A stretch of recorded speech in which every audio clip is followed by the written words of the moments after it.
But to tell me I came out with DeAndre Swift over Bijan, where Jordan Davis is, still play the same.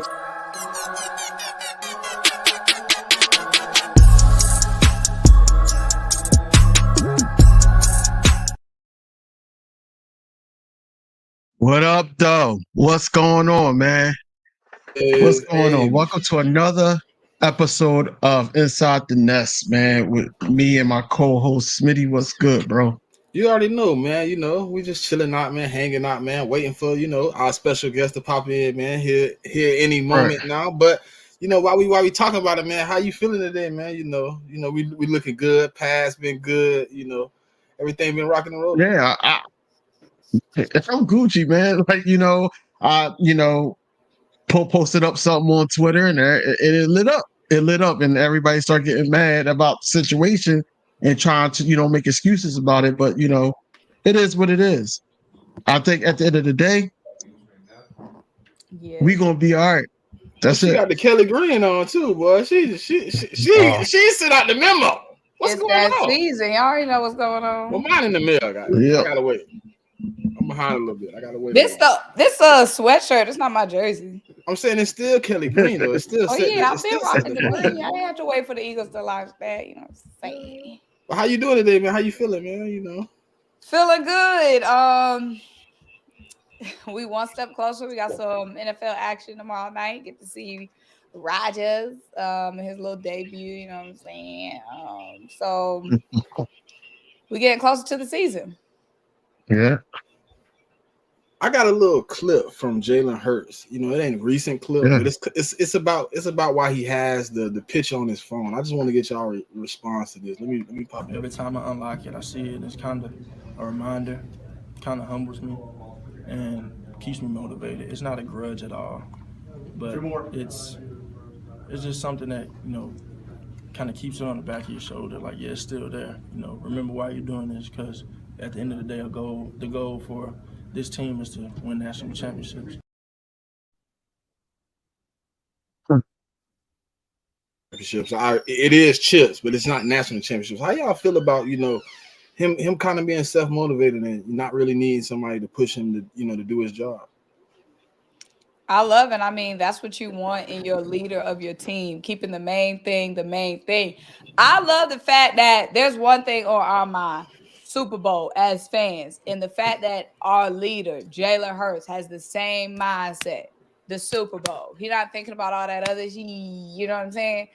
Super Bowl, get back there. It's good to see that the players have the same mindset, the same goal, the same yearning for what we have. Like, bump all this other bullshit. Let's get back to the Super Bowl and win it this time. What's up, Miss Ash? That's what's good. Hold on. He had a statement. Before you go, DV, hold on. Let me I posted it in our group chat earlier. Let me read the statement. They asked him about the picture being revealed, and he says, quote, "I care not to comment on that. You guys wouldn't know if it was up to me. So there isn't much to say about that." Next question.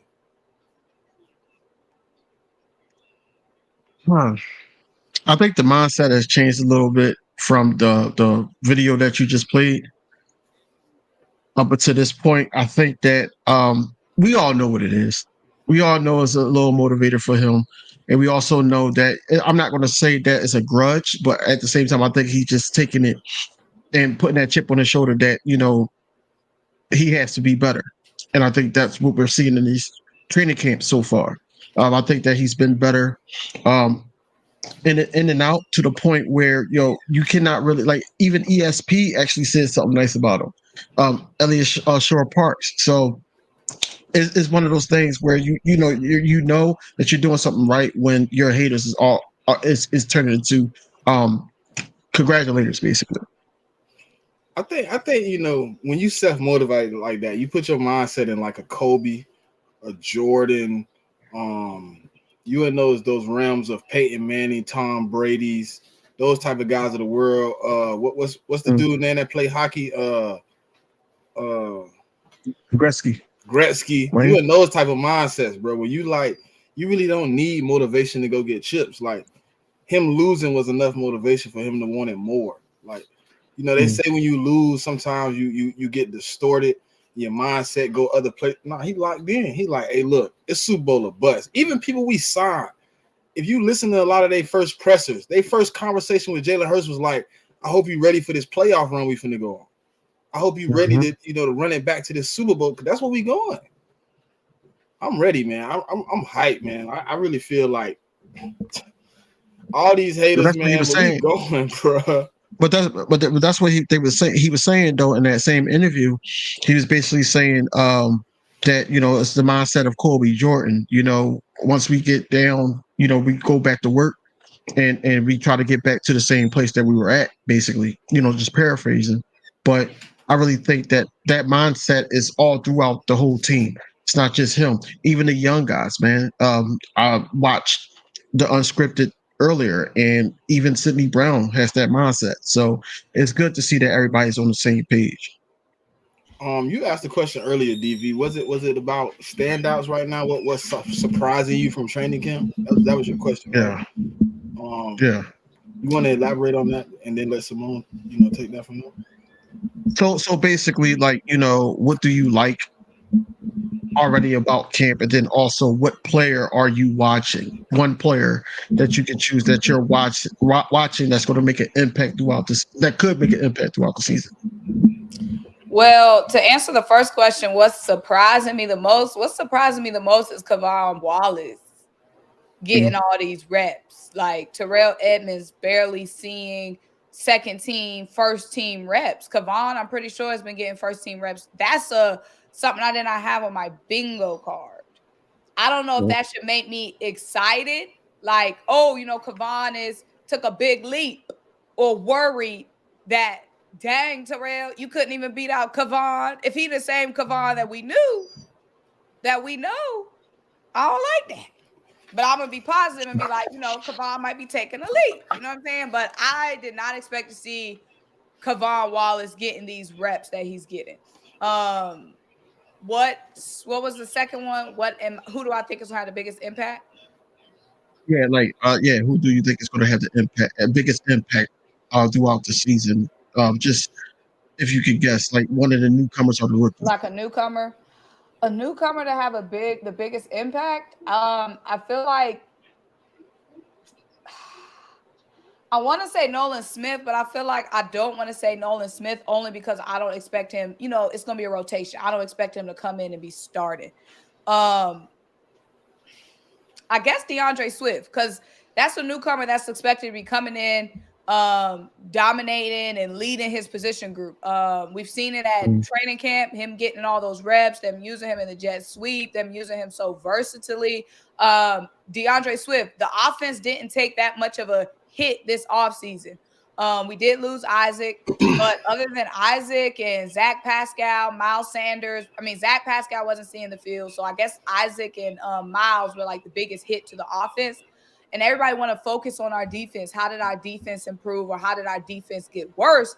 But let's talk about the offense, because the offense was the one that was carrying us in the Super Bowl, and the offense was the one that was that people are talking about. And we're adding a big piece in DeAndre Swift. So I feel like he has the ability to take our offense to another level. I think that's somebody nobody is talking about when it comes to the Eagles in our offseason. Okay, so biggest surprise for me is it's between Christian Ellis and Joseph Nagata.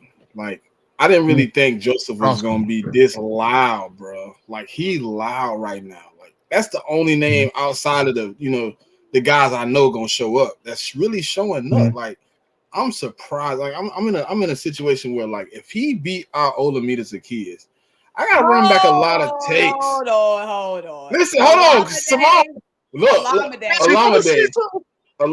But who is Olamide? Whatever his name is. His name is difficult. I got to run back a lot of takes, man, because I thought he for sure like fourth receiver, but he looking bad. And biggest impact, I'm going to say it, man, Jordan Davis. He going to lock this. He newcomer, though. He said newcomer. Oh, newcomer. Okay, newcomer. Newcomer on the team. Right, newcomer is tough because a lot of, like, the newcomers aren't going to be starting. Okay, look. we're gonna have to run that question back, but I'm gonna answer it right now because I believe we're gonna get a safety, and that's gonna be my pick. But if I gotta take one right now, I'm gonna take DeAndre Swift too. He been utilizing every time I see a video of him working, he doing things that I ain't see them doing with the running back last year. So I'm obviously assuming there's gonna be a big part of DeAndre Swift in this offense. So I can really see him coming in and like I can honestly see him taking a lot of them boys snaps, man, and them boys not really it not looking like a committee. If he get hot, he go to you see 100-yard receiving game or 120 total yards. He got 75 rushing and 55, but he got 3 touchdowns. Like you can see them boys start losing snaps.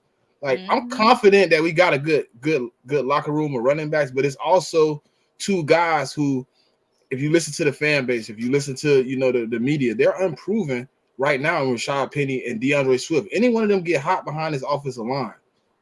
Kenny Gainwell and Boston Scott already looking at limited snaps. They could be looking at no snaps. Shoot, Boston probably ain't getting shit. Boston gonna get 2 games. Boston gonna get them 2 Giants games. Exactly. He gonna get 2 games, and then he gonna get kick returns. Exactly. Boston and now with the new kick return rule, that's gonna mess everything up. Now with the kick return rule, because Gainwell is like a baby Swift. Do you know what I mean? Like they're so similar, and DeAndre Swift is just so much better. So it's gonna be hard for Gainwell to get in there if Swift is perfecting that role. Like. So DeAndre Swift really pushing Gainwell out. Then you got Penny or Thumper. Like Penny is the only unless Trey Sermon starts to get more reps, Penny is the only Thumper we got. So I mean Penny gonna get his little snaps, but DeAndre is definitely pushing Kenny Gainwell out the picture. Right. So I got a question for you, DV, I got a question, right? Hold on, I was about I know you're gonna answer the question, but when you go through the question, I want you to answer this part too. If people believe that Gainwell was our receiving back, right? Why the things they're implementing our offense for DeAndre Swift right now wasn't implemented for Gainwell? My point exactly what I said on Monday. It's a reason why they brought these guys in. We needed some vets. The running game wasn't there in the Super Bowl. And Gainwell, yes, he was our best rusher, but Gainwell didn't really do too much to change the outcome of certain games. Our defense held it down, and we was in short fields, and Hurts, did his thing, but at the same time, that running game wasn't going, man. Yes, you can all say Miles had over 1,000 yards for the first time in his career, but where was that in the Super Bowl? Gainwell had a great playoff run. But where was that in the Super Bowl? They brought in some veteran guys, regardless if you call them injury prone or not. They brought in some vets that can actually get the job done. And on a rightful team. So, to answer my question though, I think that my biggest surprise, I would say Christian Ellis.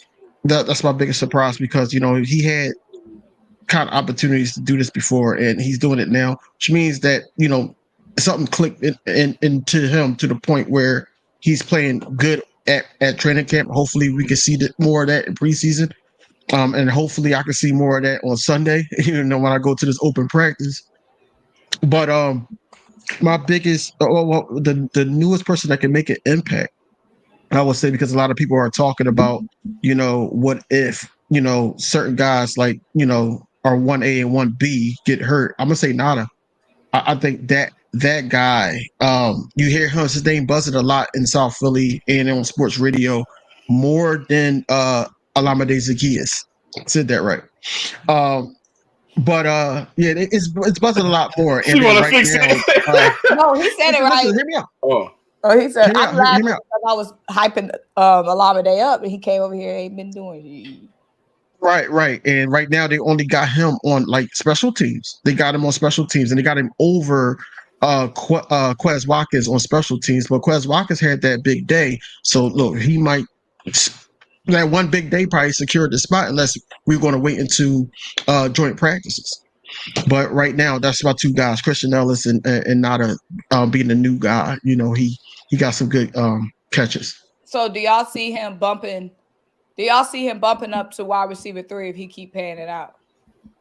He looking like really, Symone. Like I don't think he could be 3, But I can see him being that strong forward with him, where you kind of like splitting Quez and his snaps way more than you expected.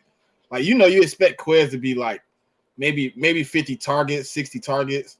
I can see him at the 35 and Joseph being like 25. I gotta get to this because first of all, I don't even know I'm downloading the video, Symone. Hold on, give me 2 seconds. Because I don't even know how I haven't even reacted to this yet. Give me 2 seconds. Since they want it, I'm gonna drop it right now. It's right. Oh yeah.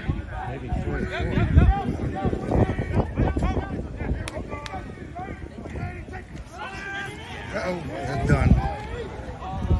Go, Dak! Go, Dak! Go, Dak! Let's get in the box! Let's get in the box! Let's get in the box!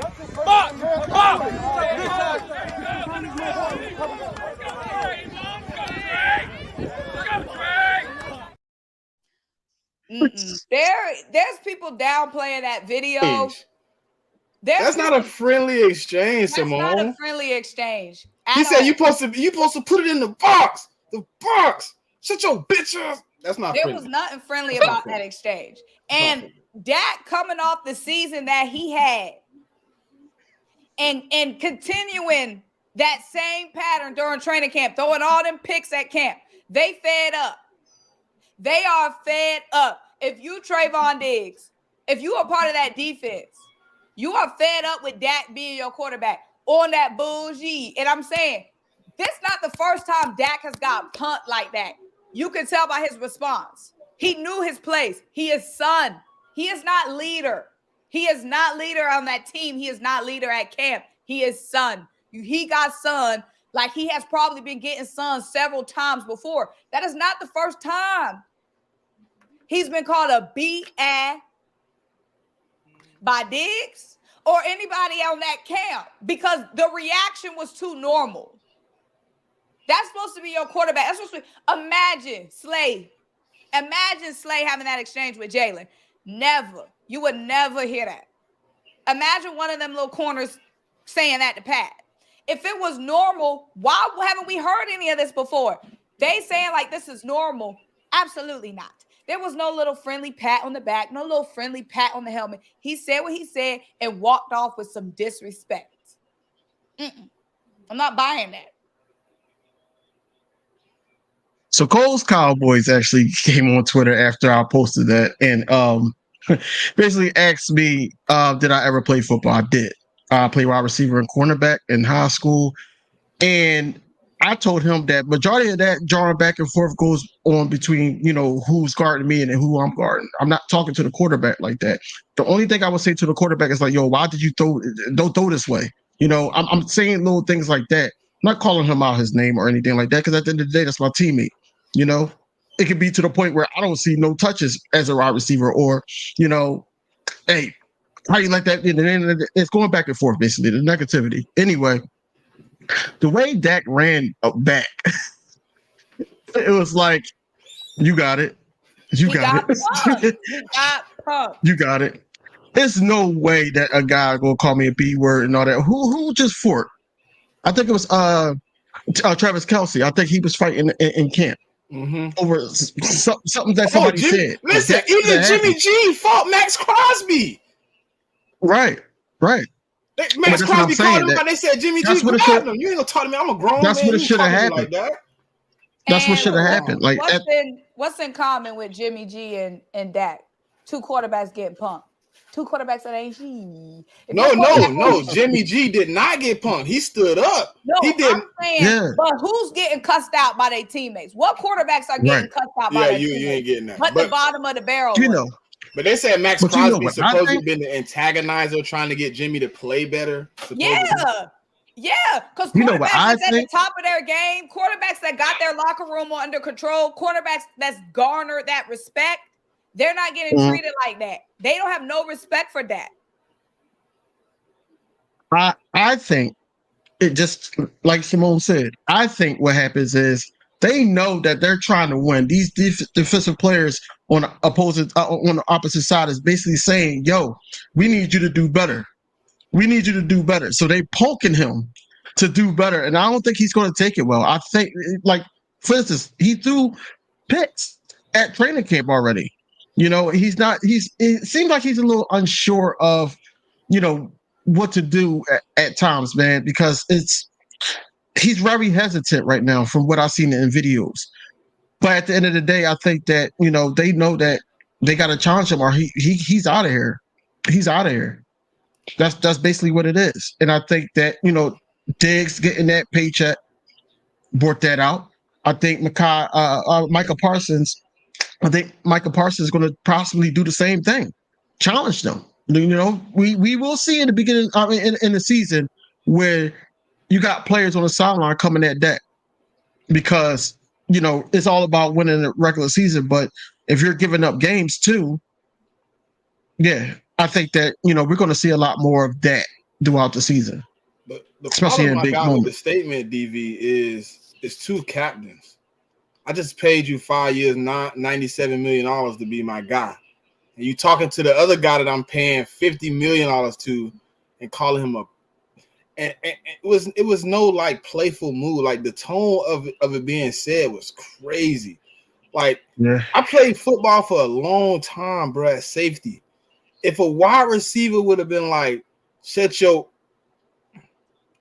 I would probably tore his helmet off and then probably got ejected out of the game and all types of shit. You don't do that, bro. It's called respect amongst men, bro. It's certain things, like you hear females talk to each other, ha ha, man, ha ha. It's cool for them. It's not cool for two grown men to be talking like that, bro. No. You're not gonna talk to me like that. If you talk to me like that, then the next person gonna talk to me like that, and I can't have that. So I'm gonna teach you first, because guess what? It's probably a dude that was standing right there that heard him say it that ain't got no merit. But the next time he feel a little froggy, he gonna say it too. Imagine being a rookie at that camp. You're right. Being a rookie is, see, this how this going. This how they treat the quarterback, who's supposed to be the leader of the team. You ain't gonna respect him either, right? That's what I'm saying. Jalen ain't gonna even let it get that far. He gonna straighten it right there. Hey, look, we don't play like that. And if you ever play me like that again, we're gonna have an issue. And it would never get there because, like I'm saying, it's respect though. It's respect. Like, he obviously does not get any respect around. And why would he? Why would you respect Dak Prescott if you were a young star on that team? If you were a star on that team, quarterback play, keeping you out of games, keeping you out of championships. That defense was locked down versus the Niners. Gave the offense an opportunity at the end. Gave Dak an opportunity at the end. Back-to-back years. Dak with the ball in his hand with a chance to advance the team, to change the narrative. And what he do? He bloated. Year one, he showed that he had no IQ because he took off in the middle of the field with no timeouts and slid. And then tried to hike the ball without the referee touching it. Mistake one. And then last year, you already know what he did. He threw 2 picks. Not 1, 2 picks to end that game for you. 2 of them. I don't want to hear any more about like this dude, like, y'all need to respect him in the NFC East. Why? His own teammates don't respect him. They don't even like him. It's hard to watch. It's that game that Symone talking about right now, that 12-9 game. When I gave you the ball back, all I need you to do is score. I will hold us off in overtime. Just get me the touchdown. Exactly. And he blew it. Like he blew every. He just horrible, bro. Like if he was an Eagle, bro, they would kill us. Dak wouldn't have been here, man. Carson Wentz wasn't even half as bad as what Dak done did. Come on now, we wouldn't have. Listen, Carson Wentz wasn't half as bad as what Dak has given him in 8 years, and we ran him out of town. Exactly. And I don't get why Dallas fans. Why do y'all cap up for him? Shouldn't y'all want better for yourselves? When Wentz fell off the wagon, we wasn't capping up for Wentz. We were like, what should we do? Should we make a trade? Should we try out Jalen Hurts? We was expeditiously looking for what's better. Why are y'all holding on to mediocre? Y'all should be pushing Dak out like we pushed out Wentz. Like, why do y'all accept mediocrity? Why? I don't get it. Well, I mean, for putting that bougie on blast. We're Symone, they let Tony doing them a Romo ride favor. out. They let Yeah. Tony Romo ride out for 9-10 years. Right. He went 2-4. They cool with that. They good. Mhm. That makes no sense. We're doing them a favor by blasting Dak's weaknesses. If Dak ends up getting traded or ran out, that's going to be because of us. Mhm. Because I feel like we more mad. putting no pressure on them. We madder than them. They almost made the sitting up there making conference look excuses for bad. him. Goddamn, how you got talked They to. said they sitting up there making excuses for him. Like we're seeing all the mistakes, and they like, well, he's not going to have these interceptions again. Now he got what 3 interceptions, and they making fun of him in training camp. They making fun of him. And that's Let's why know I'm that. saying, like, people can say what they want about Philly fans. We crazy, we mean to our players, whatever. We demand greatness. That's because they don't got no them little boys. They not real fans, y'all. Because if they was real fans, they would want better for their team.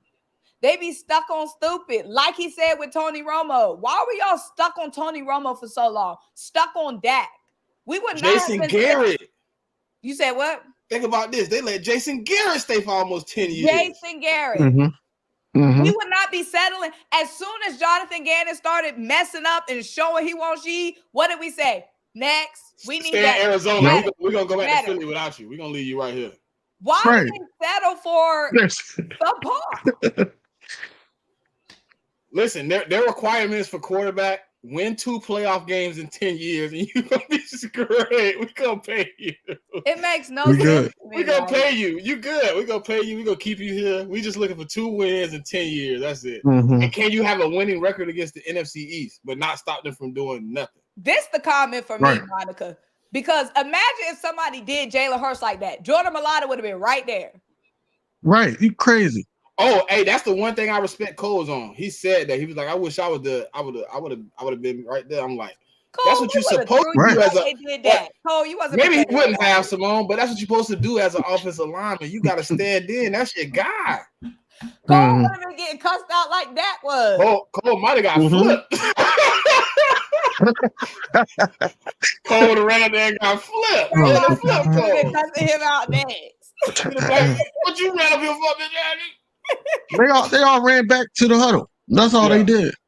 Imagine Jordan Mailata would not have been having that. Imagine if they try to pop some G or Jalen. Absolutely not.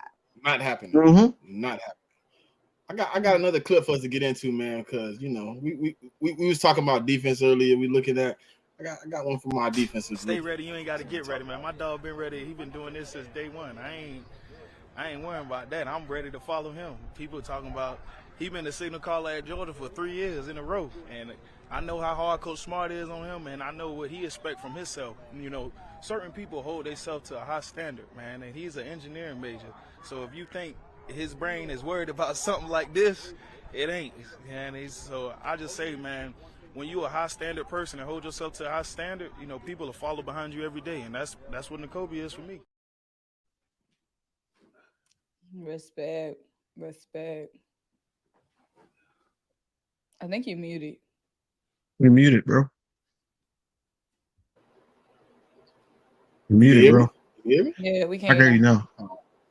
I mean, people doubting N'Kobe, man, and all I've been hearing is how he kind of been maneuvering on the field. He hasn't been the most explosive guy, you know, making moves, but he's also been strategical. They said he's kind of trying to fill out to make sure he's in the right places at the right time. Mm-hmm. So it's kind of like a trial and error situation for him because he's so smart. He might be overthinking things at times, you know. But how do y'all feel about him coming in and kind of controlling his defense with what you just heard from Nolan Smith? My concern isn't about his ability to call the defense. My concern is the tackling. And that's what we'll see when we get, you know, to the preseason games, just because of his size. My only concern with N'Kobe Dean is his size. That's my only concern. I don't think the mindset, the vision, being able to read the offenses, I don't think there'll be any concern there. I'm just wondering about that tackle. Well, I seen him tackle Big Henry. If that gives you any type of hope, he did one-on-one Big Henry in the hole and did not let that boy get any yards. You will not drag me like a child. Yeah, I'm surprised at Nick. It's good to see Christian stepping up. I mean, it's just good that somebody's stepping up in the areas where others are lacking. But I'm surprised at Nicholas Morrow because he ain't been doing G.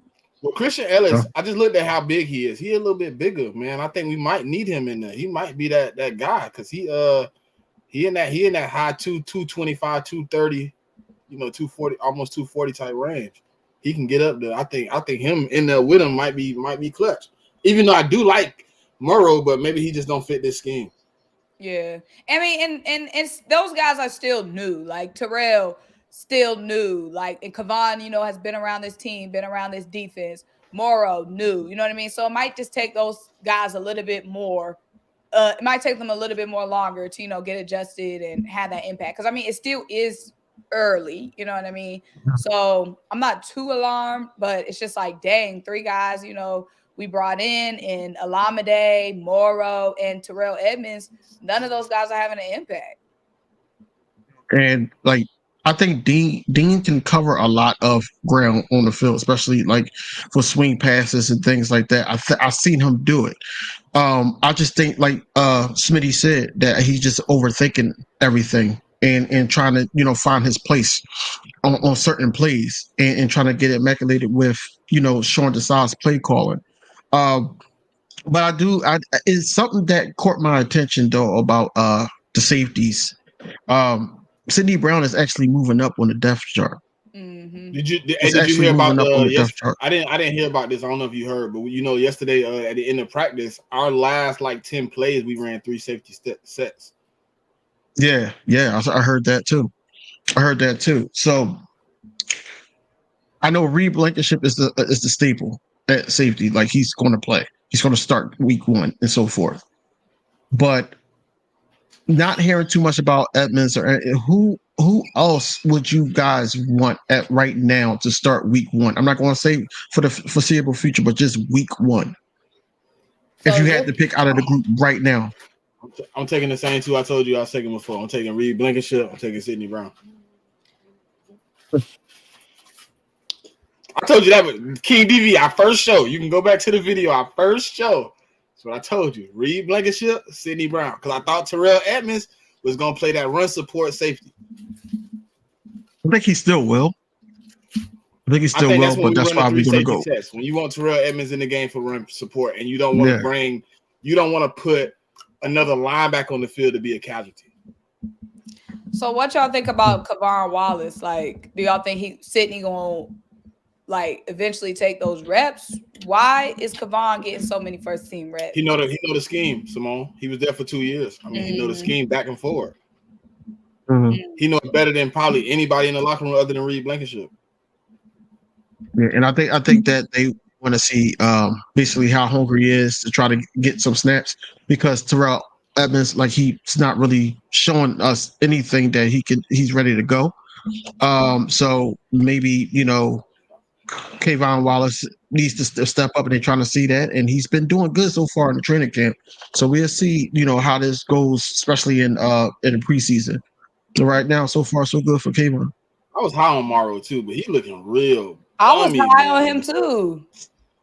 Golly, I guess he'll be depth. I guess he good for depth. I don't know. Christian, it's early, so it's like, is Christian Ellis up because he was in those linebacker rooms last year? He was in those defensive meetings last year.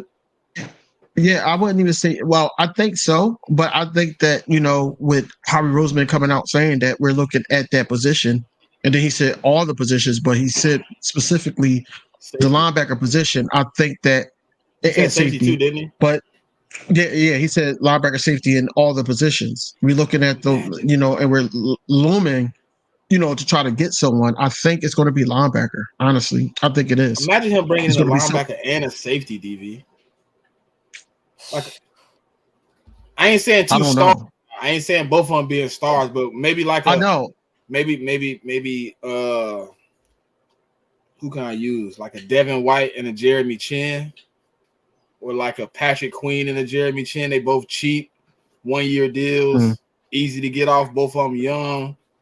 One of those positions got to get upgraded. Because one complement the other one, right, Symone? You would say that? And we can't have 2 weak groups in the middle of the field. Mm-hmm. Well, that's going to be the weak spot. Absolutely not. One of those got to be upgraded. And our depth, first of all, we lost starting power at linebacker, and we lost starting power, obviously, at safety, right? Mm-hmm. The starters and the depth are question marks. Oh, Symone, okay, on that, let me ask you a question. Which one worries you more? Linebacker's going to worry me more, only because, okay, we do have the lockdown trio in Maddox, Slay, and Bradbury, which is going to help those safeties out. Plus, we have more depth this year at corner than we did last year, adding Greedy and Ringo, wherever he ends up panning out to be.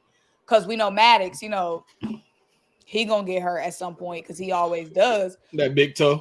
Right. But the linebacker position, we can't keep getting eaten up and exposed there. Like, the corners is going to help out the safeties. They can cover up some of that mistakes. But linebacker, they both can't be question marks. And the starters are question marks, and the backups are question marks. Where you at, DV? Yeah, I went linebacker. Linebacker needs to be upgraded.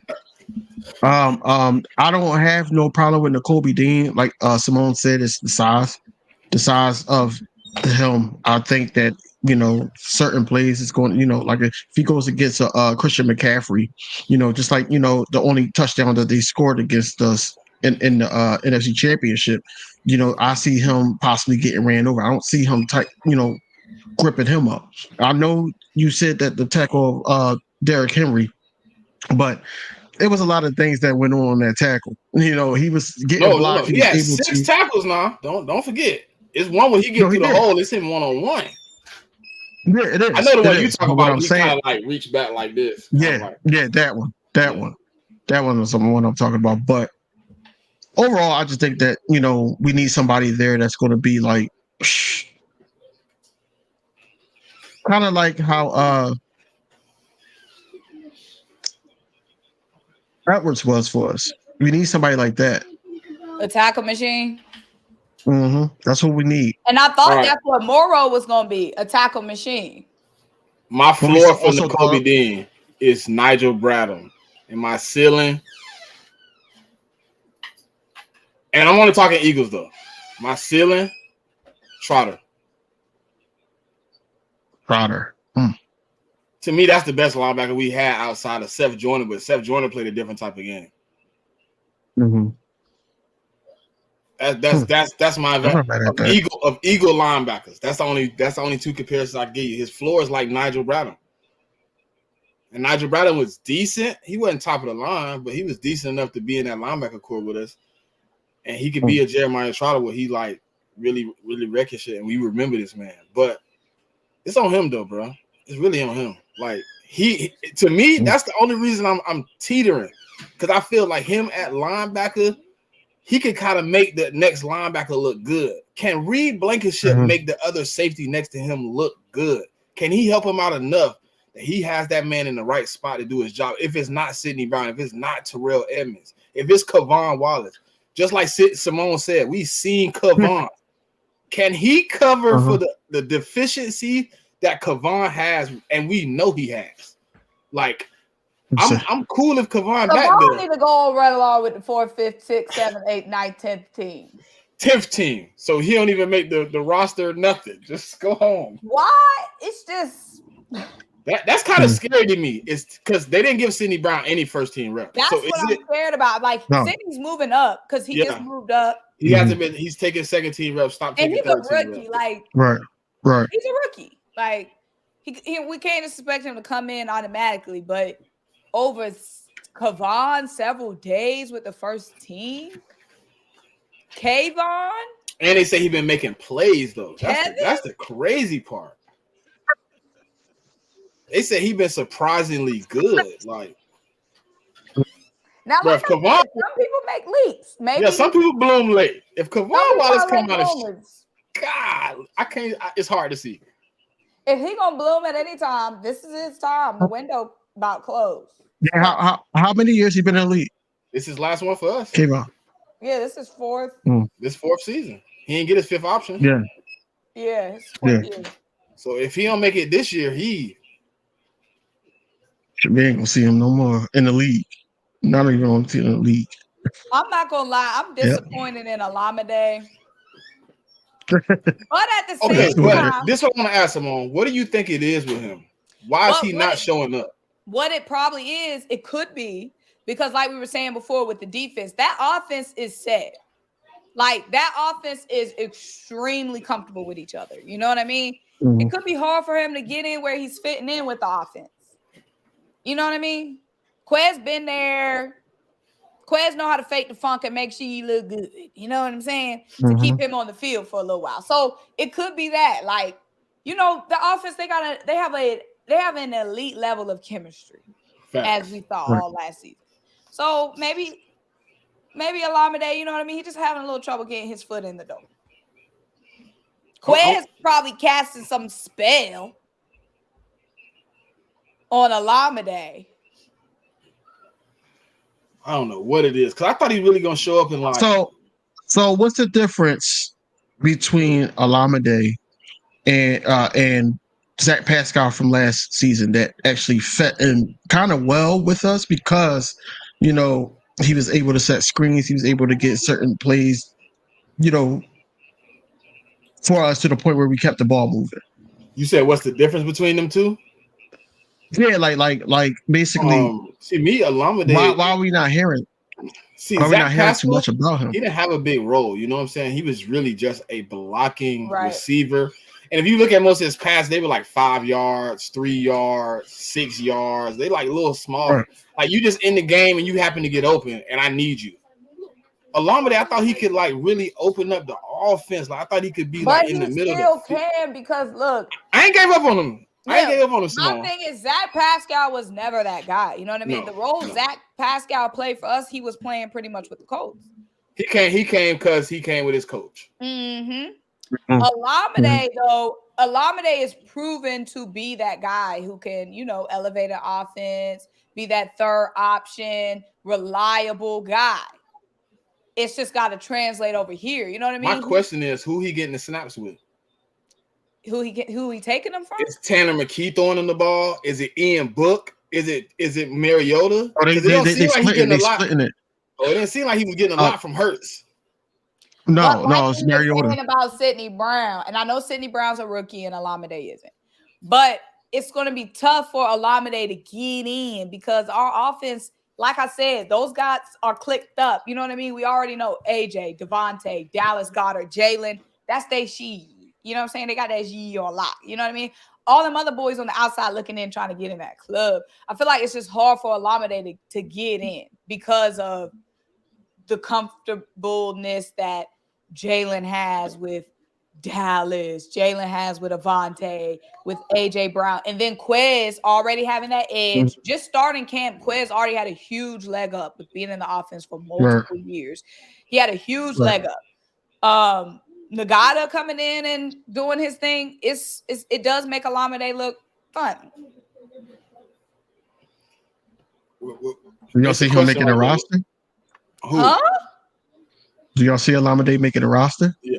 Y'all, we only 4 days in the camp. Of course he's gonna make the roster. Don't play like that. He on the roster. Unless Quez Watkins, again, we've seen Quez do stuff at camp before. Last year. Yeah. We've seen that. Is that going to translate to the game? Let's just see. We shall see. Like the thing about Olamide, he's done that in game. He's done it in game with a mid offense, with a below mid quarterback, below mid. Dak is mid. Marcus is below mid. And then Ritter is a little bit below that. Yeah, Ritter is Riddle. Because we don't know what the hell he is. Well, according to the Falcons, they went in the division and they going be the number 1 seed. Division don't mean shit. No, they say they're gonna be number 1 seed, first seed. We're gonna be second. They're gonna be first. I heard that more than 10 times this offseason. From what fans? A lot of fans. Falcons had a base. I be in the little chats listening to them. They talking about, yeah, the Eagles gonna be the second seed. We're gonna be the first seed. I'm like, Drew Johnson. That's the definition of trash.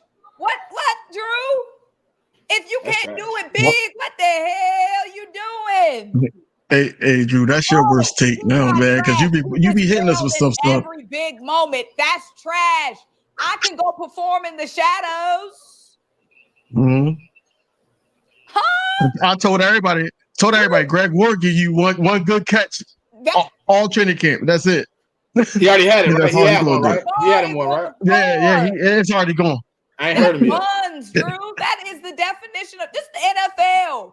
Big moments is what makes you. Big moments. This is the NFL. This is the big stage. Spice, what does 4.2 speed mean if you can't hold the ball at the end of the catch? This ain't track. Exactly. This ain't track and field, baby. It's not even that, y'all. It's more so that, you got 1A and 1B on the side, man. When you get your opportunities, man, you're supposed to shine in those moments, and you do dumb stuff like try to get up, run with the ball, and fumble. Get and up, you do stupid things. But this the problem with that fumble, DV. You look back. If you go look at the video, he looked back. He seen Buddy coming. First thing in your mind should have been, let me secure this ball. Let me secure this ball. He was like, I was just thinking about scoring a touchdown. How about the nigga that's chasing you? That's right. You wasn't worried about him. Right. The one coming in full speed at you behind you. You weren't worried about him. He wasn't a problem. Come on, dude. You got to be mentally steady, man. In a position like wide receiver 3, you got to be steady, bro. Yeah. You got to be steady. No, he just not. Reliable. Nobody asking you to be a star. We asking you to be, when we come to you, consistent, reliable. In the game, stay focused. Because at wide receiver 3, obviously you're not the guy. You're not getting plays just drawn up for you to get receptions on a regular basis. You might not get it was 3 games in a row where he didn't get 1 target, 1 reception. 3 games straight. Then Ty Stroh. That's why I was saying we need to go get when what's his name was up, Hopkins. That's why I was saying we needed to go get D-Hop. Outside of AJ Brown and Smith, what's there but questions? None of them. Nobody outside of them has had snaps on this team. Outside, no. Right. But what I would think will happen is it depends on who gets hurt, how they're going to adjust. We just gotta, rely more on Dallas Goedert. We gotta rely more on, the DeAndre Swift, that type of thing. I think we adjust well when Dallas Goedert got hurt last season. But it's just about who gets hurt. Like, if reality shows, my man Smitty been getting a lot of hits, taking a lot of hits to the point where, he come up limping, things like that. So it could be him. So I would be comfortable putting Quez at that position. But for a game or two. Not for a game or two. But I think we're going to rely more. We're not going to rely on him. We're going to rely more on what we got going on. And we just go to motion. You said that. A lot. Sweating. This Ty Stroh, why you coming? I'm nervous. Even you said put him at wide receiver 2 or 1. That's what I'm saying. We talking about he don't deserve wide receiver 3. You bumping him up to West? Yeah. Right now, he's the 3rd best receiver we got. And it's crazy to say. Okay, so hold on. Wait, right Symone, let's go kill it. What's your comfortability when he's at wide receiver 1 or 2, though? Oh, I'm not saying I'm comfortable. I'm for at least a game.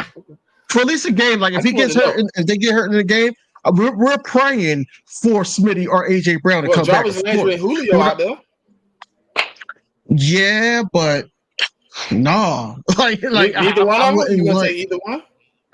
I would have took Julio like soon as he got off of the Falcons, but I'm not taking him now. Who else? I said Jarvis Landry and Julio. I mean, I forgot about Juice. He not on nobody's drive. Here for you. No. He's reliable. I might take Juice.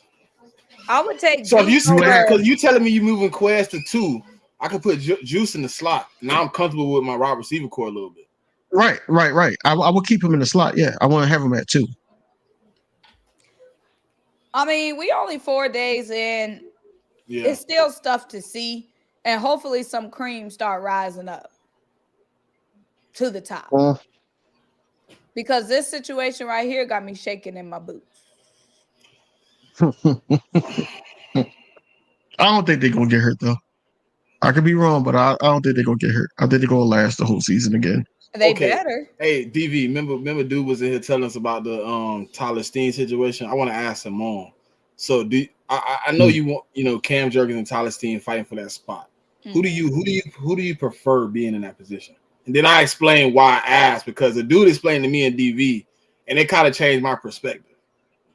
I feel like Jurgens, because you talking about guard? Yeah.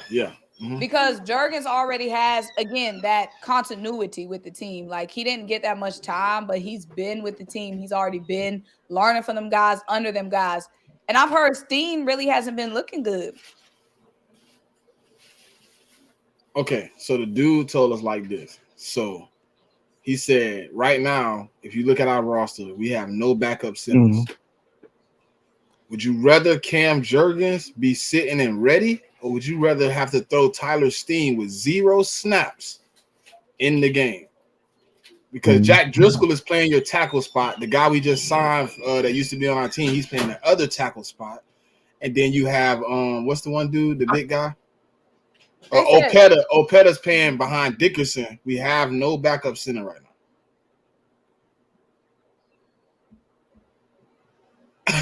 He messed us up like this too. Who that was? Was that Phil or was that Farzetta? That was the other guy. That was the first other.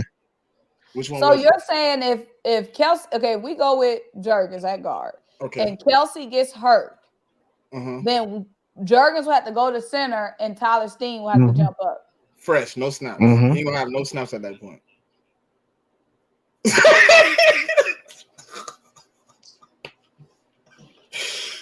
Hey, I still went with Jurgens. Either way, it's tough. Like, it's an L either way for us. Like, it's no way to make it good, because again, you don't want to redshirt Jurgens, but then you also don't want to throw Steen behind him. Exactly. In the game with no snaps, it's hard. Either way, go with Jurgens. Yeah, you just gotta go with Jurgens and just hope Jason Kelsey don't get hurt. Right. But I mean, maybe we'll pick up somebody. I don't know how many linemen we have on the roster, but like that's 10.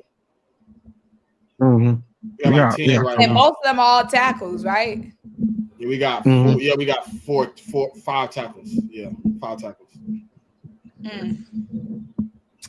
So guard, linebacker, and safety, and wide receiver 3.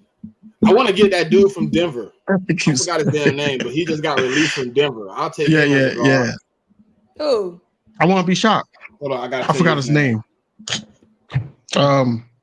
He just got released though. I don't know. That's a hard one, bro. I think that's a hard one. So how comfortable are y'all? I know we don't hear too much about Tyler Steen, but how comfortable are y'all if that did occur with Kelsey? That Steen can actually hold his own, because teams is going to try to test it. Oh yeah, you think? So how comfortable are y'all that, like, say if it was just a couple games, do y'all think he can hold his own? No.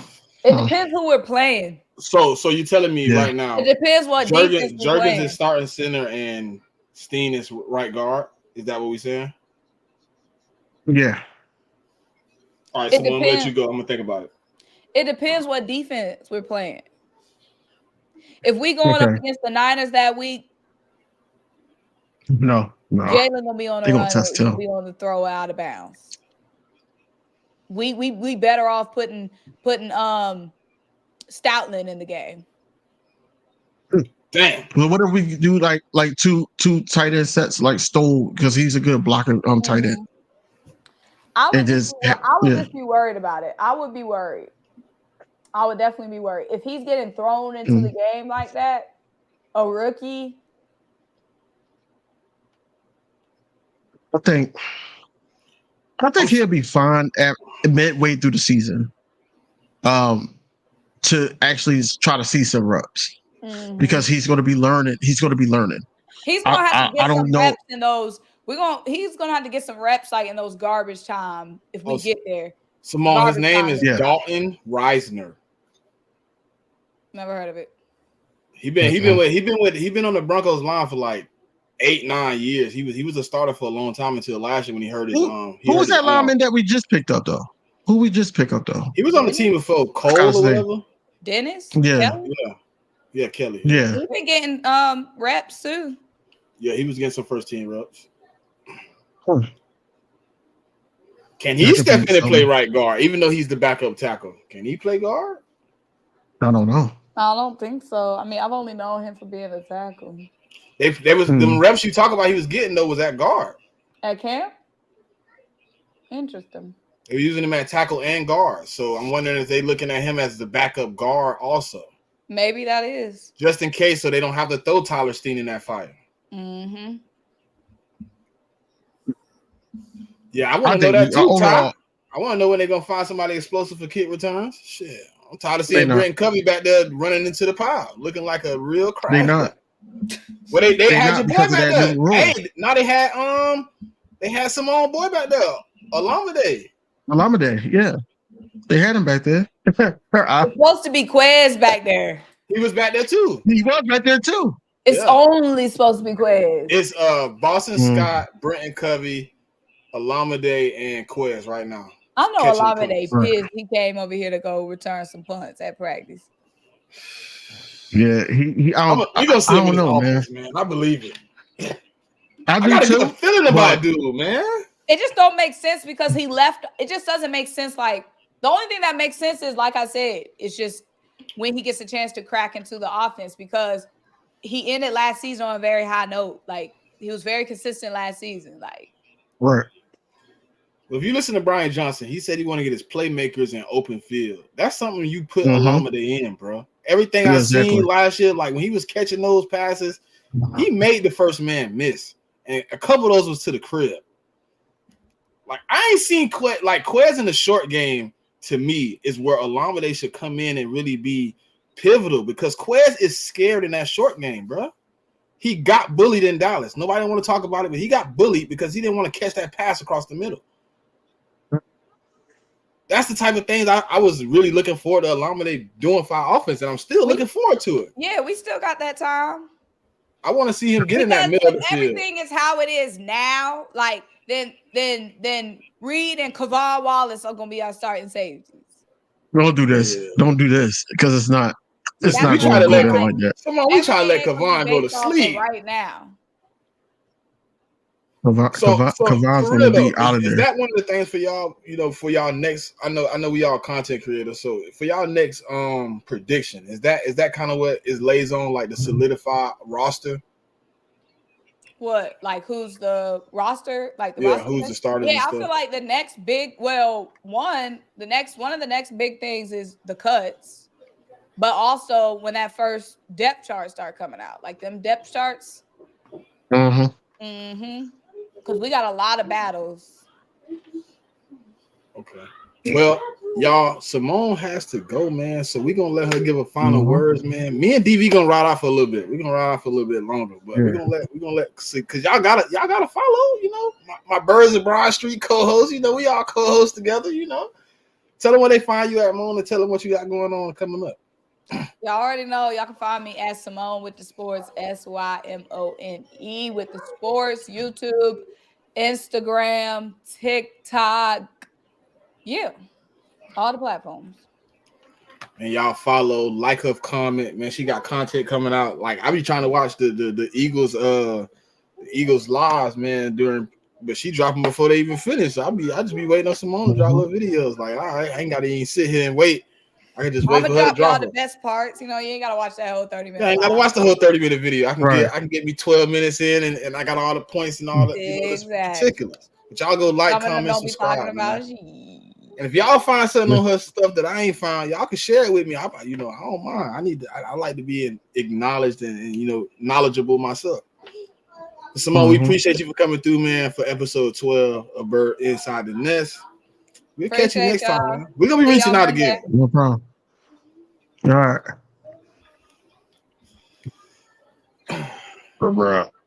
All right. Yeah, man. Man. So about this unscripted, right? It's about Sydney Brown in the secondary.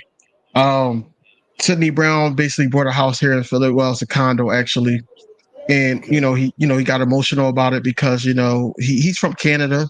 I learned a lot about him, and that's why I think emotional wise, I'm like high on him to be able to see some snaps this season. I think that the coach like him too. The DB coach, I think he like him too, and I think that Reed Blankenship is a shoe-in because he's a student still. He's still learning from the cornerbacks and Bradbury and Slay.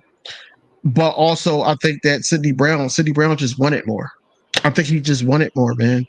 And that's why I think it's more so because I don't know at this point, I don't think that they know who they want to start in that other position. So they're going to do the 3 safety sets to see if that works. And if it works, then they have Terrell Edmonds as that kind of in the box safety, as he's like another.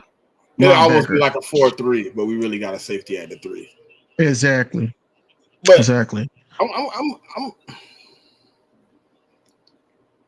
I need Sydney Brown to start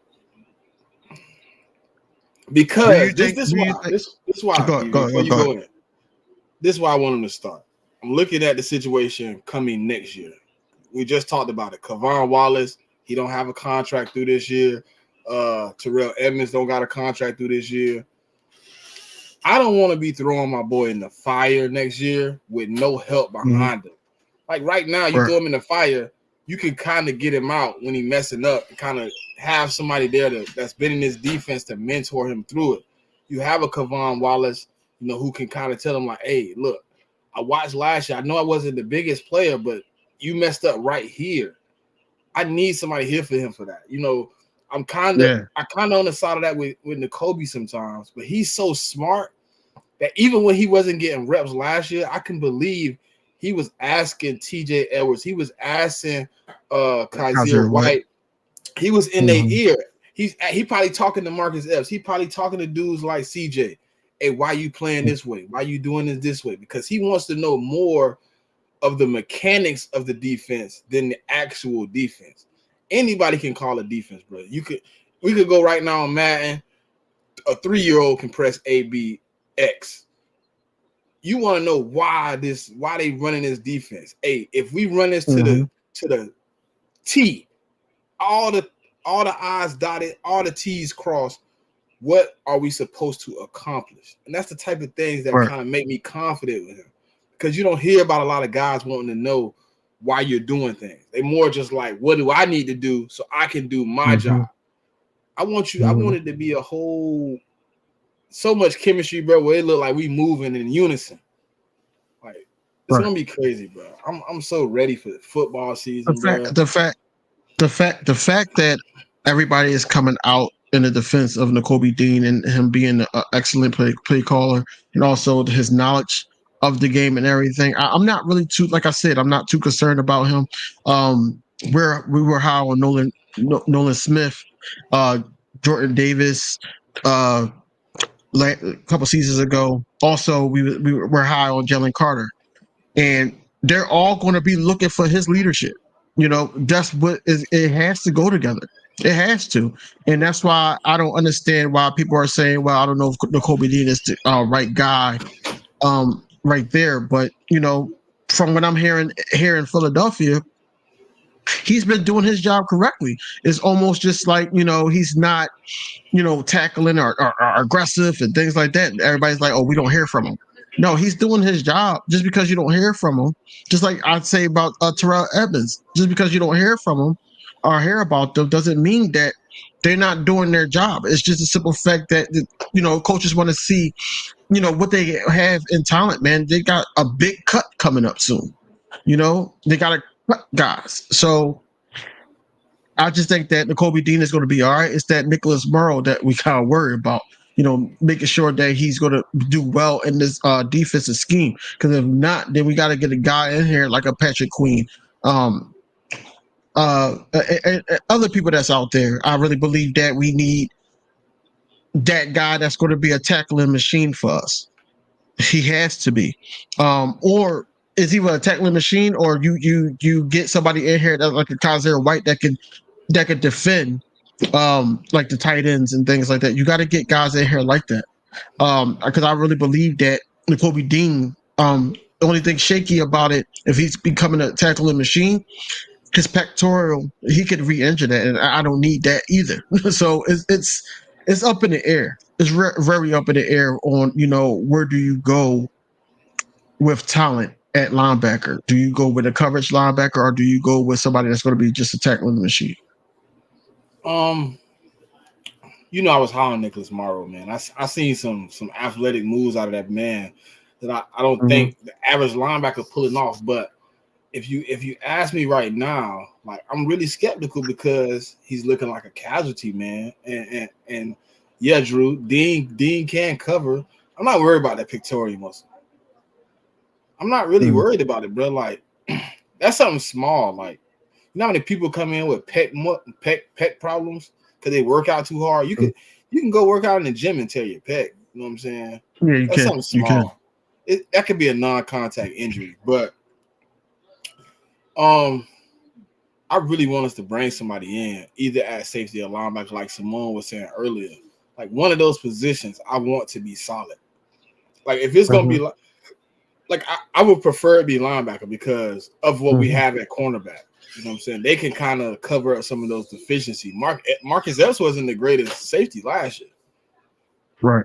People want to make it seem like that, but he wasn't the greatest safety last year. It wasn't really like jumping off the page and making me really be like, oh man. Well, he played within the defense. Then he did. That's if all y'all he look did. at it, he didn't get paid like that. He went to the Raiders for dirt cheap. Right. So right. outside of the linebacker position, man, I don't think I really see a position where I really want to go get a high talent type guy. You know what I'm saying? I don't see where I could use a high talent guy. I don't know. It don't look. I say linebacker because I don't see another safety that I'm really like 100% like I need him. Like Jeremy Chan, cool, he all right, but appreciate you. Do he really move the needle for me? Like Buda Baker was the only guy that moved the needle. They're not going to give us everything. The Cardinals is not going to give us everything, man. mean, they still owe us a little bit. They just gave him another deal, so he ain't even on the market no more. They gave him a new deal. He not, man. I ain't even peeped that. That's crazy. They gave him a $2.5 million signing bonus, and then they added to both of his years on his contract. They added like $1.5 million, and then they gave him $3.5 million worth of incentives. So they basically gave the man like $15 extra million. Yeah. We ain't doing that. No, we ain't doing that. Hell no, because we know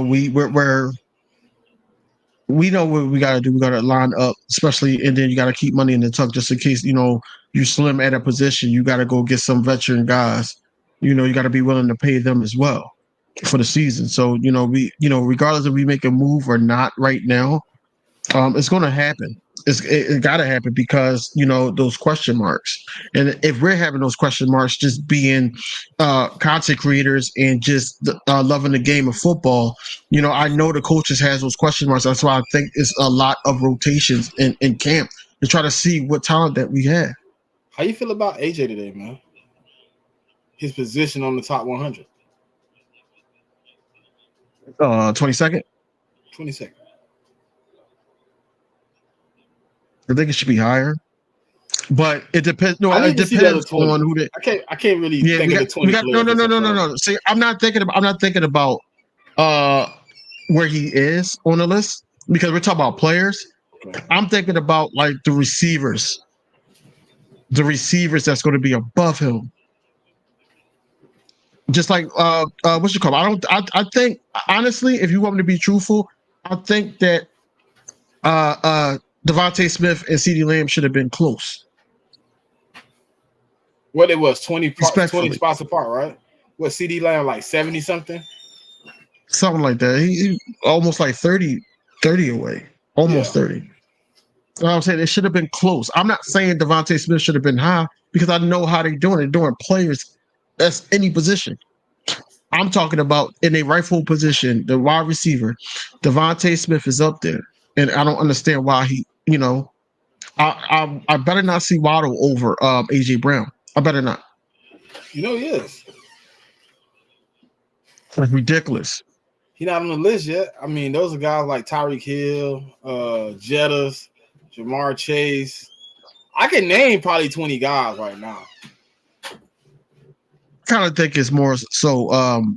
Of course, it's politics as usual, but it's also the guys that bring in the tickets. Honestly, like AJ Brown is a guy. He obviously top 20. You gotta give him top 10. Where in the top 10? Give him top 10. You gotta give him top 10. I got him. If I'm being realistic, I got him about 7. This is why I'm gonna give you the people that they gonna vote on. Jettas, Jamar Chase, Patrick Mahomes, Joe Burrow, Josh Allen, Aaron Donald. I think he fall right behind him at 7. But that's the dumbest thing.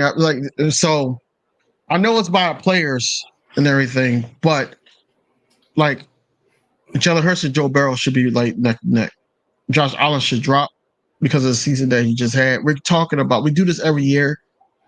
We're talking about the previous year. We're not coming into the season. We're not talking about, you know, who has the better career and everything like that. Because if 9 times out of 10, Wizard Call might be over him, and just because of who brings in tickets. Aaron Rodgers, and Aaron Rodgers damn sure not over Jalen Hurts right now. He's not, and that's why between this top 100 and Madden, I'm like I can't respect it. I can't. You get this man move just on Madden, he'll end up being in that top range when Madden comes. Here's my thing. A lot of people say it's Madden, though it does go up and down. I do understand that, but at the same time, you don't put somebody that was in a Super Bowl. Yeah, you don't put nobody in the Super Bowl that was just in the Super Bowl who had the performance of his life, and you sit up there and put him at 88. What? Darlene, are you being ridiculous? I just put Jalen Hurts at 7. 7. How did I put him in front of anybody, bro? You just be making stuff up, Darlene. You be sitting at the house, and that cup be just a little bit too strong for you. You need to put it down and take a break. AA has places for you. Rehab. You being here with the bullness, man. What you talking about, bro? Drew, let us know something. Twitter. You what happened to Penny, bro? I'm looking. Nothing came up on my joint. What are we talking about? I don't know, but I'm sure they're trying to see it. So you got us tweaking right now. Drew, what's going on? Tell me something, Drew. What you heard? I don't know what you heard, but I'm hoping it's not something bad. I'm looking again. Let me see what I see. Can't fuck some dumbass. What? I don't know, man. I don't see nothing so far. I think Rashad Penny is going. Someone post Penny news with no facts. So it was false alarm. It's one of them. Yeah. Okay. But I'm trying to find out, Drew. Hey, Drew, if you follow me on Twitter, send me what they talking about. It might bubble up in the next few days. I might need that. Yeah, I think he's going to be fine. I think that 1-2 punch is going to be deadly because it's going to be like. Okay, out of the two running backs we Swift, got, which one worries you the most? I don't know how many. The two acquisitions that we brought in, which one worries you the most?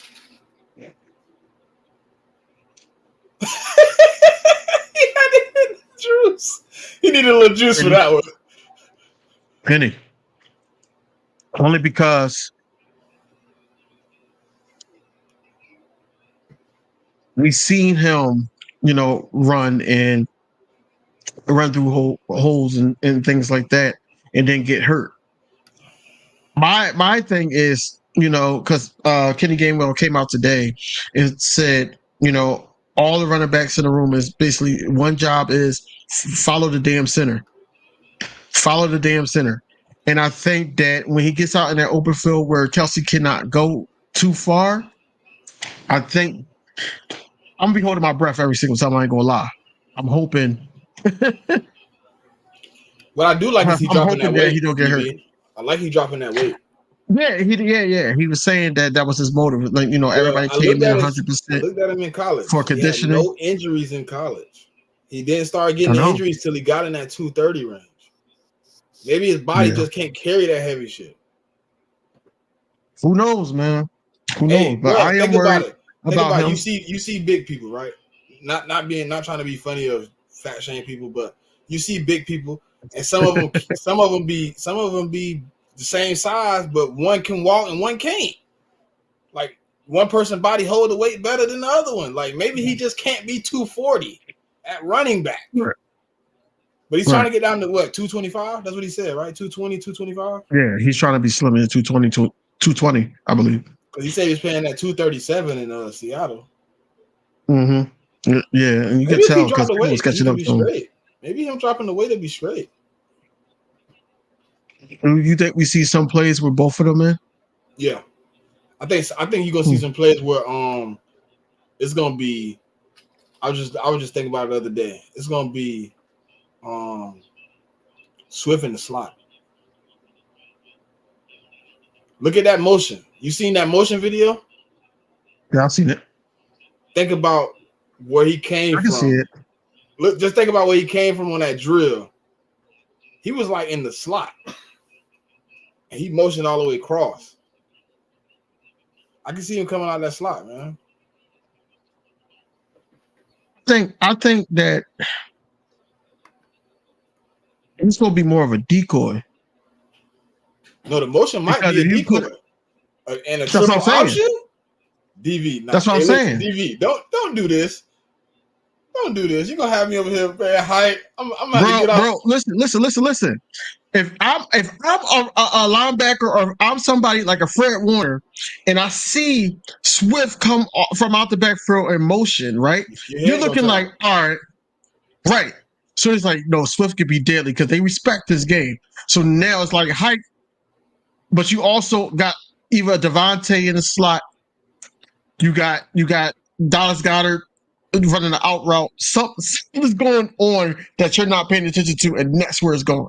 It's not going to go to Swift. Swift is going to draw some, but that's only if he does. If he doesn't, then I would throw it to Swift, try to get some going towards the first. But I think it's going to be majority of a decoy.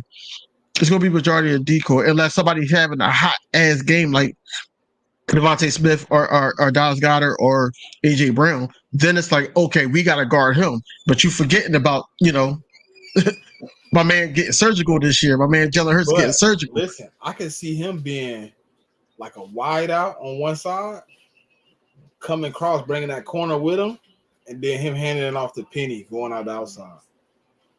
It could do that too. That's what we did against the 49ers. Against the 49ers, we stacked and basically ran away from it. We ran away from it because that's where they thought we were going. So that's basically what we was doing against the 49ers.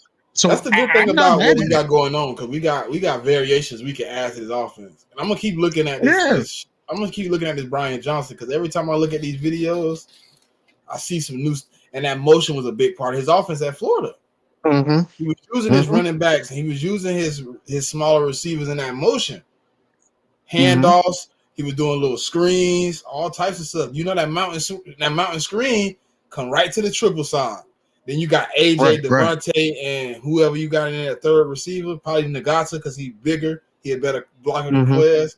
And you hit DeAndre Swift behind those three and let the line come out and catch the rest up. I really think that. I don't know, bro. I just think that it's going to be too much for defenses. It is. I just need Jalen Hurts to play Dallas twice this year, man. I need him to play Dallas twice. I don't want him. I don't want him to be hurt. I don't want him to be hurt the other game, especially when we go to the AT&T Stadium. I don't. I want this to be like box office TV. Like I want that to happen. I want to sweep him. You gonna sweep him? I'm literally. I'm dead serious. I think we're going to sweep them. It's been a long time, right? It's been a long time. Yeah, everybody can go to their phone. When the last time the Eagles swept the Cowboys? It was 2011. It is time to sweep them. I got friends as Cowboy fans. Cool, whatever. I need 2, so I can. So first off, I can kill your narrative of this 8-3. 8-3. What do you talk to me about when you're 8-5? Right. Or 27-7. What are you talking to me about when you're 27-9? I mean, I told a Commander fan, I need y'all to at least get one win out of them this year. I want Dallas to speaking of them, man. Speaking of the Commanders fans, man, these Bulls, man, they lost. Dan Snyder left, and they sitting up there acting like they got the biggest, kahunas in sports right now. Talk about something. Yeah, we gonna do this, and then I overheard in the space that they were saying that we gonna take over the Giants spot because the Giants is going to decline. Well, this is what they said. Let me help them out. They said they felt like the Giants overachieved making the playoffs last year with the record that they did, and they feel like the progression they made last year is going to kind of affect this year, and they're looking at all 4 of us making it. So you missed that part. The argument was that Giants, Commanders, Cowboys, Eagles, all of us make the playoffs, and they are the 3rd seed instead of the 4th seed. That's not going to happen. I don't see that happening. I still see 3, not 4. If Ron Rivera wasn't an idiot, we would have did it last year, no? How many wide receivers will be on the roster? Okay, we taking out AJ. We taking out Devontae. That's 2. Quez 3. Then I think we keep 5. I'm going. Yeah, probably 5 because that 6th one is going to be on the practice squad. And then they always sometimes have the kick returner as a receiver. Sometimes where they can slide it in. So I can see 5. I'm thinking about when I'm gonna do my early. That's killing me. Is we gonna keep everybody in that room? There's 5 of them. No, I don't think we are. Okay, I don't think we are. Is it 1 man out or 2 man out? 1, because I think they like Boston Scott in the special teams, so I think it's going to be 1. It depends on. It all depends on, honestly. Penny. 2 things. Penny showing up and basically like he's ready to go, and also if Trey Sermon move up in the chart. Then I can see Kenny probably being off the team or at practice squad. Keep a practice squad running back. So it might be even between Penny and Penny not gonna let us practice squad. No. Kenny G or Terrell Sermon. Trey Sermon. What is it for you to be practice squad eligible? What's the requirements? Forgot.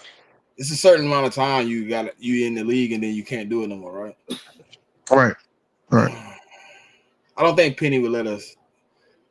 No, Penny's not. No, Penny's gonna. That's the one that got to be the 1 and 2. Because, like I said, they came in with a motive in the off season. Like Kenny G can't be just it.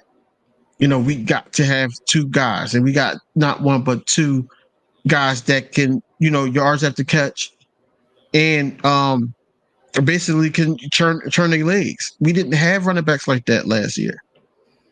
Regardless of what Miles Sanders did, we didn't have some. He couldn't sit up there and take a hit and then keep running. He couldn't do that. All his touchdowns was following Kelsey. Yes. Also, we definitely didn't have one that could catch out the backfield, and they didn't trust Kenny G enough to actually do that. And so that's what I'm saying. That out the backfield, DV, they willing to let this man probably get some of these wide out reps. Right. We didn't have that, so he's going to be RB1 because he can still run the ball. So he's going to be that I guess that Christian McCaffrey type running back for us. Being able to catch, being able to run, being able to break tackles, be able to be that running back at the goal line if need be. Rashad Penny is one of those type backs that just run through people and get extra yards while guys is trying to tackle him. He could be our red zone running back. But yeah, I just think Kenny G is slowly creeping. Okay, me and you on Birds of Broad Street had a conversation with Mom and everybody else. And I was saying that I wanted to sign Swift while the price was low. Y'all kind of didn't agree with me. But I don't think nobody heard what I was really saying. What's the price? If right now, let's say for instance, he come out and put 1,800 all-purpose yards up, what you think the price is? 6. What's the price right now? Oh no, I don't think 6. I think 6. I'll say 6. I would say 6. 6 a year. If he did that. A year. What's the price right now? It's a price right now. Yeah. What you think? I mean, we don't know what the price is, but what do you think the price is? 4.5? Average, yeah. You wouldn't rather pay him 4.5 right now? No, because we don't know what we're getting. I don't care. No, here's my thing. You sign players off of what they've done, right? Because before you pick them up on the team, we had to look at his stat. I mean, that's his stats say he's 1,200, right? Right. Hypothetically speaking, say if when King Henry, those rumors were spreading around, it was real. You supposed to like when you get King Henry, you can sign him right away. That's a running back you sign right away. To an extension. DeAndre Swift hasn't really. He put his stamp in the NFL, but he hasn't really won anything either. Okay, every year before injury, though, I mean, he's been in the top 5. I wouldn't extend him yet. You don't give him what he says. Yeah, right. You don't. That's what I'm saying. You don't do that right away. I can see mid-season if it's going that route. I can see that at that point, but I'm not talking to him right now. I need to see if you're going to sit out there and pan out the way we think you're going to pan out before. Ash, that's a bad analogy, right? Because we didn't drive the car, but we was in a race when the car was busting our ass. You watched it perform. You watch it decimate the best defense in football last year. He did what he wanted to with us. Like when you go get free agents, I understand some of them you don't pay. This man averaged 1,200 yards a season? I would pay me personally. But bro, I'm not paying him off of a week 1 game that he destroyed us. At the time, we didn't really have a run defense at all. We didn't. So I'm not going to sit up there and just pay him off of that. The car performs, but the narrative Ash going is what the media telling you, man. This man got sat down last year. He's only missed 6 games in 3 years. No, I'm not saying. No, I'm talking about Ash. She said he got miles and missed games. He only missed 6 games. If you really want to talk about missing games, Jalen Hurts has missed the same amount of games average as DeAndre Swift, 2 a season. He got sacked last year because they just didn't want to pay him. Let's be real. He almost made. They didn't want to pay him. Because if you look at the injury report, I went and looked at the injury report. They don't even have an injury for this man. What happened? My shit's very good. What? Yeah, I'm trying to see him. I'm saying that he done it. Let's see. We should wait. Yeah. Okay. So what happens? So what happens when he come out with 1,800 yards? He telling us he want $8 million, and the only person we got on the roster is Gainwell. Y'all really know why we're Gainwell? Bro, we can't keep doing this every year, bro. We can't do this. We're going off of ifs. That's anybody. The draft is ifs. Free agency is ifs. We picked the whole dude up from Dallas that came and shit it. Everything you pick up on a football teams is ifs. And you're correct. You're correct. But at the same time, when do you know that Howie is going to sit up there and pay these guys? Howie is already trying to pay him. Y'all are arguing with me, but Howie has this man in the office trying to sign him right now. He wants to sign him before the season starts. He doesn't want the price to go up. But I would. In the back of my mind, I'm sitting here like, all right, Swift looked like he had something to prove, but at the same time, how are we going to utilize him to the point where, when we make it back to the Super Bowl, is he going to sit up there and take the game over, like to the point where get us these meaningful first downs? I've seen him on the big stage. Something I never seen Miles Sanders do. I've seen DeAndre Swift in national championships. I've seen him in SEC championship games. I did. Right. He was dynamic then. Miles Sanders wasn't even dynamic coming out of Penn State. No. So he was second. That's why I look at when you draft a guy high first round. We don't know what Jalen Carter is, but look how we talk about him right now. If they say, "Hey, look, you need to sign Jalen Carter to this long-term deal," 90% of the Eagles would be like, "Let's do it." Just off of hype. Like me personally, I own a business, bro. So I like to buy low and sell high. If I can get you for the low, let's say for instance we can get him on a 3-year, $10 million deal right now. I'm taking that because you ain't getting another running back with his type of skill set anywhere else for that price. I mean, I don't want to be in the draft next year trying to use my first and second round pick to pick up a damn running back. I would at least. I understand Penny being gone. You can't sign both of them, but I would put my money in the Swift before I put in the Penny. You seen Penny break down. You seen in the last 3 years Penny only played 23 games. Like that's for sure. I'm just saying that I wouldn't. You asked if I would. I wouldn't. I wouldn't be mad if they did, but I wouldn't. I wouldn't do that right now because you got to show me before I can show you money. That's what I'm talking about, Jay Fazy. 2 years, $5 million. How much does that hurt? See, DV, you thinking as a fan. I'm thinking as an owner. I want to think about if I got to pay you later. I don't want to come to the end of the season. Now we sitting down in here. You talking about, hey man, I want $10 million a year. Now we're in a Giants or a Raiders situation where the guy we really want in the backfield is finna walk because we don't have the money to pay him because we can't pay that high price. We both expect DeAndre Swift to come in and be dynamic. Now we ain't expecting him to go out and get 1,000 yards rushing or 1,000 yards passing, but he can come in and get 1,000 yards rushing. Bro. We just watched Miles Sanders, who we just said is a tier below DeAndre Swift, do it. And we didn't even offer him a price because we knew where he was at mentally wouldn't have met where we was at.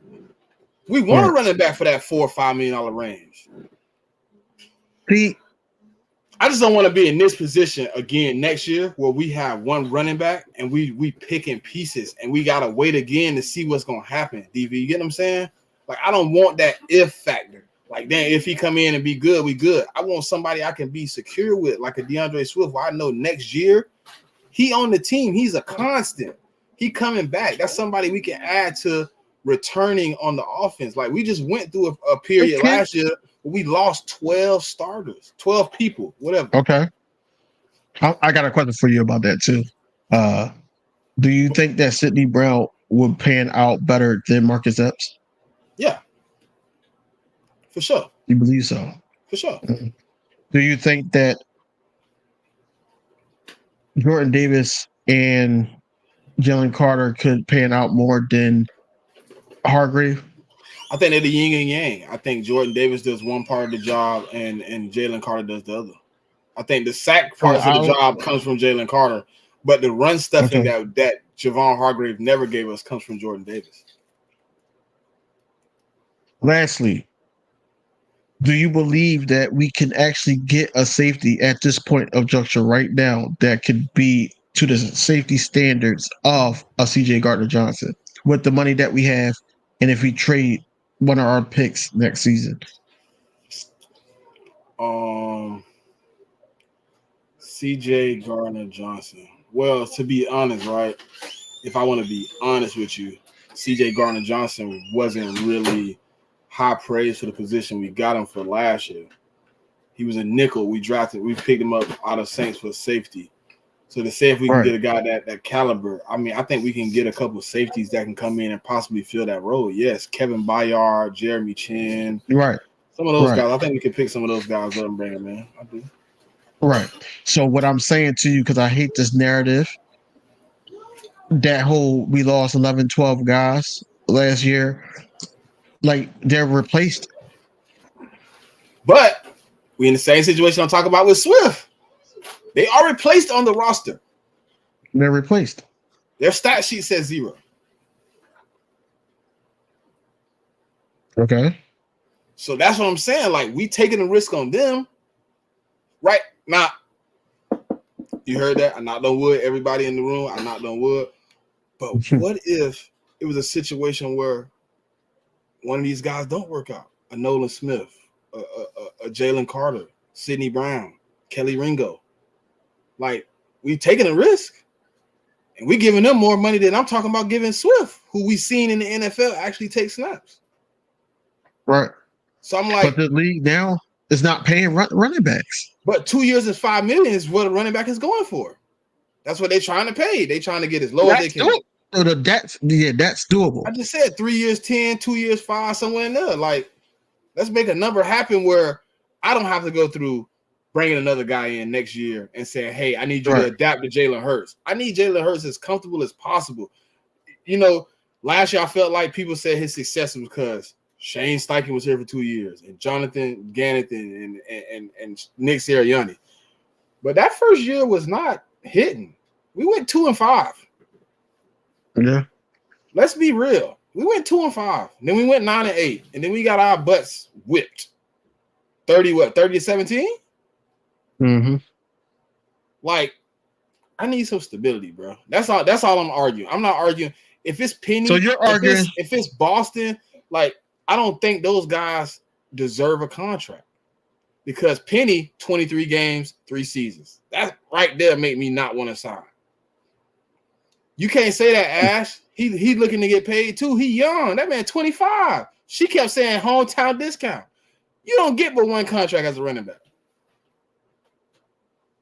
If we was gonna get a hometown discount, the guy that's sitting in Carolina would have gave us the biggest discount. He drafted here, gave him the opportunity, and he showed up. He drafted here, but what she's saying is that he's from here. That's a huge difference. Where did Miles Sanders go to school? No, he went to school here. He's from here. I'm saying he got ties to that city, just like bro got ties to that city. Home is where your family at. No. Yeah, it hit different. Home is where your family at, bro. When you live somewhere for 10 years, that's how long he been in Philly. I mean, been in PA for about 10 years. And where is Miles Sanders from? I'm not sure. I don't even know it. But I know Swift is from here. And basically when he got back here, yeah, they had parties here for him. That's all well and good that he's from the city. But if he go out there and ball out, we can't be looking for no hometown discount. Jalen Hurts didn't give us a discount. Jalen Hurts not from here. It's different, bro. How many people on our team is from here? I know. How many? I know. You give me an instance where somebody was from somewhere. If you sit up there, if you sit up, he didn't give us a hometown discount. He's from Camden. He's from Camden. We don't know that yet. We ain't talked to him yet. He paid. Huh? He paid for 2 more years. He didn't give us a discount. I know. And they trying to get him more paid. Like he top 15. He trying to get in the top 5. Right. And he just basically said the other day. So home don't mean nothing to some people, bro. That's what I'm trying to say. It don't. You hope it does, but it might not hold weight. Well, Swift, he wants to be here. He wants to be here. He want to be here because this is somewhere that show him some respect too. You know what I'm saying? He was just somewhere where they just basically shitted on him. You just went and drafted a top 15 running back. Yeah. Like that's bro. Come on, bro. Like right now, you at your job. You've been at your job. What you told me? 5 years, 10 years, something like that. Mm-hmm. They tell you, "Hey man, we gonna promote you. We got all these good things going on for you, man." And then you see this dude from East Bubba come through the door, and they telling you he got the spot that you was looking at. You gonna be like, "Dang, bro, all right, I want to go to the spot that I started at. I'm out of here because they showed me some respect. That's just how it is. Respect go a long way too. We both know that. It does. It does at the end of the day, and that's how I feel like GJ thought that we did him. He thought that we disrespected him. It's not that. Look, you got to basically. We did. No, we didn't. We did. How? Bro, he wasn't gonna never see that third year of that deal, bro. We offered him $24 million, bro, but it was $6 million for the first 2 years and then $18 million on the back end. He know he wasn't gonna see them 18. But you gotta understand, just like you just said, he was a nickel. I understand that. Paid like that. He was disrespected though. For what the numbers he put up for us and what we offered, it was semi disrespectful. Why did he put up those numbers though? We all seen the schemes. You gotta be able to play though. Huh? If he was a bum, I'm not saying he don't. I'm not saying he's a bum. I'm not saying none of that. What I'm saying is we seen the schemes, we seen the pressure, we seen the tip passes, we seen all those things. When he went out for those 5 games, how many interceptions does defense have? They didn't have any. 0. So that was his stance. Like when I left, the us changing possessions and getting the ball back to the offense changed. I think I'm worth $5 million at least. I would have gave him 10 up front, 14 on the back. I would have gave him $5 million a year. I would have, because that's easy money. $10 million. You just seen Jesse Bates get 18 a year. I've seen that, but that's Jesse Bates who came in as a safety. But I'm saying $13 million difference for somebody that transferred over and came in and changed the defense. I don't see $5 million being that bad of a deal. Yeah, really, like we had $2 million. Come on, we could have gave him $2 more. No. Because now you're thinking about this. We do that. We don't bring back Slay. We slight Bradbury a little bit. That was the reason he tried. You got to think about where we was at. But that's why he tried to back end it so he could bring in those guys, because he was looking to do the same thing he did with Jalen Hurts. Right. Think about it. Right now, we still would have had, if you take Bradbury off the roster, right now, and you take the $5 million out of his contract, the $12 million he making, and you give it, we still got $21 million. We would have had Bradbury. We just wouldn't have had the $14 million right now. We'd have had like 8. I wouldn't have did that. I think Howie's smarter than that. That how he can find somebody else. How he just wanted to do it where he could make it shape. If that man would have said, I think what happened was this is my opinion. I think Howie went in at 3, and your boy came in at like 12. And then when Howie said, "Well, look, let's meet somewhere where it seemed comfortable," he probably went somewhere in that 5 to 6 range, and they just felt disrespected. I don't think he's worth more than 6. That's my honest truth. I don't think he was worth 6 better. Like what they gave him in Detroit, that's about all I would have gave him. And that would have been a 1-year prove-it deal. Like I think he's gonna be a big part missed, but I think it's gonna get cleaned up quick. You get what I'm saying? First 5 games, you're gonna see it, and then he's gonna be gone. Hopefully, I'm hoping. I think if we like how everybody else was saying, if we put Kelly Ringo at safety and everything, and like years down the line, I don't think that. I think that he will do the same thing that CJ did. He'll be able to, get those interceptions. We're going to be leading the league. I think he could. I just think that People looking these at guys that we lost too, DB. A lot of people looking at the instant impact. That's why I'm saying like the instant impact is going to be felt for a minute. But if Sidney Brown in, I'm high that it won't be a long moment of pain where we looking like damn that extra safety looking bad. I'm hoping Reed Blankenship look good. Like he didn't play perfect in those 10 games he played last year. No, his rise to fame was that interception off Rodgers. That's his rise to fame. Was that his only interception too, wasn't it? Mm-hmm. One interception, one forced fumble, one fumble recovery. Right. I'm hoping he all right. I mean, he been the constant, so obviously he's doing what he's supposed to be doing. That's all I can hope, that he do his job, and that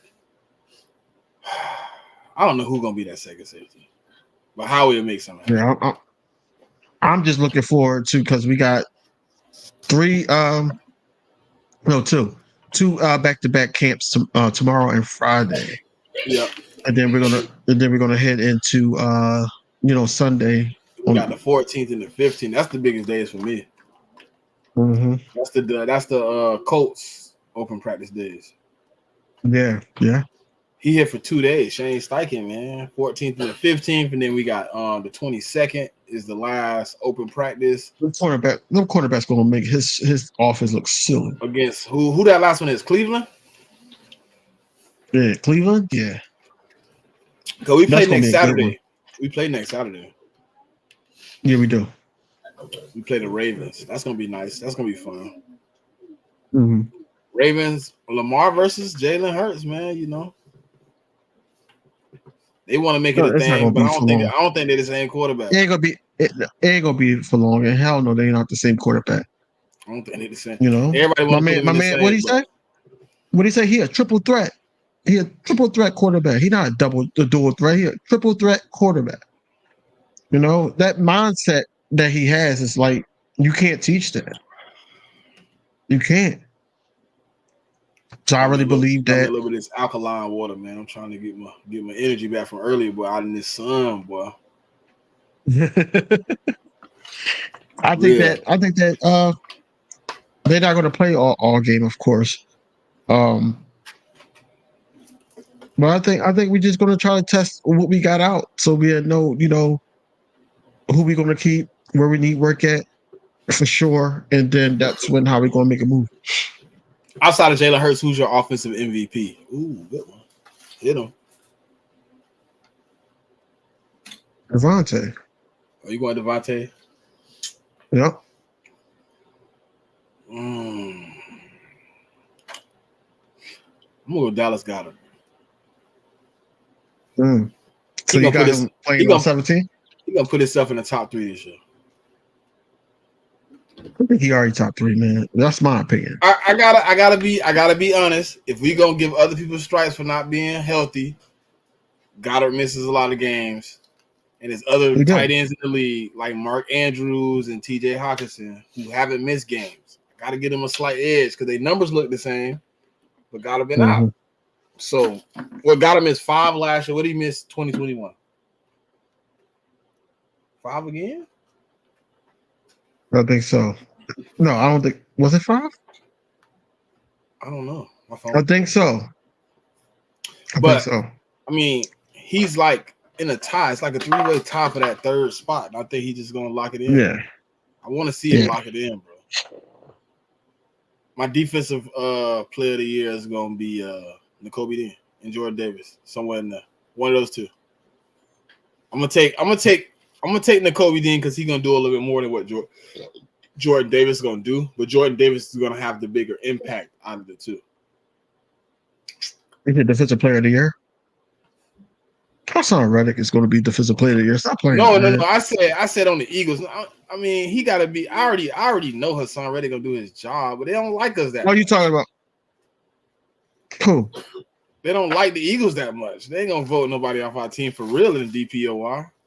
The last one we had was Reggie, bro. Yeah. And we done had Brian Dawkins and Michael Jenkins' sister. Mm-hmm. They play with us, bro. I didn't go with Hassan just do. because I already know what his impact is, mentally. I know he coming in for 20 sacks. The only way I see him get DPOY, he has to break the record.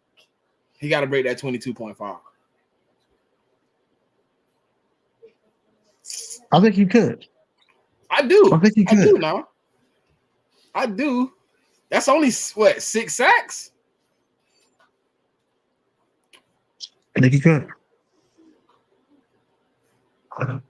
Yeah, it's not a hard thing to think he could do that. 22.5 ain't bad. No. 22.5 ain't bad. 22.5. Swift 1,500 all-purpose yards. I can see it. It depends on how many plays he run a game. I can see it. I mean, it's possible. Anything is possible.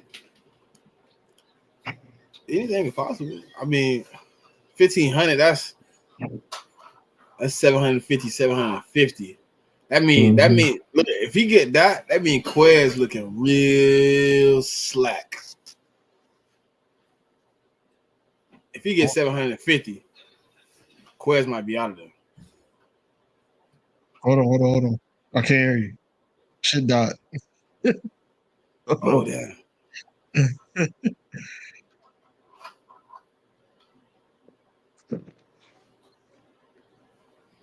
Okay. It's raw. It's raw right here. I think Nola can have better numbers as far as sacks. But Carter goes. Like I'm about to go play Call of Duty. You play Call of Duty? He can't hear me yet. Might check 1 2. 1 2.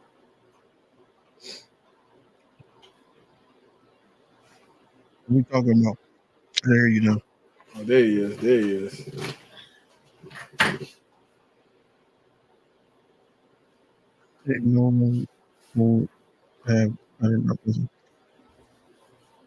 I can see that. I think that's true. I think Carter would. My whole thing about Jalen Carter, man, I just want him to focus on football, not the outside. That's basically what I want him to focus on, because there's rumors saying that they're going to sue him and try to get this bread from him because they couldn't get him the other way. So I just want him to focus on football. That's all I need him to do. I can see Nola Swift having the better numbers. He gonna have more opportunity on the outside, getting one-on-ones too.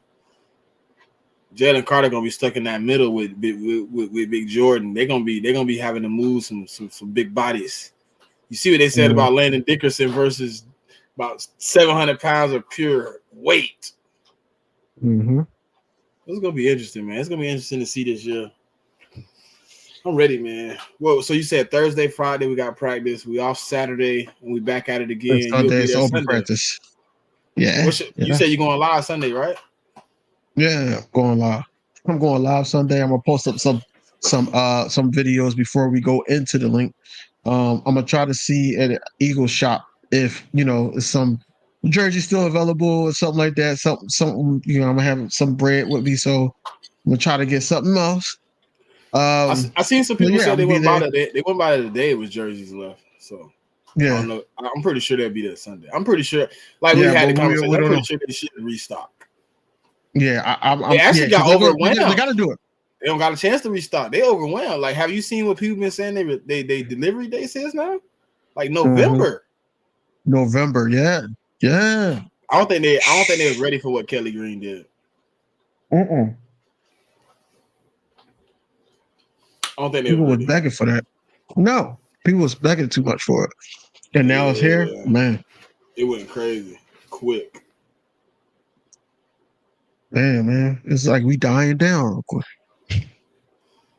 It's the same amount of people here. I appreciate y'all for staying. They stopped commenting though. Yeah. Ain't nobody left. It's still the same number of people. Okay, that's what I'm talking about. I'm talking about comments. I'm talking about they stopped commenting.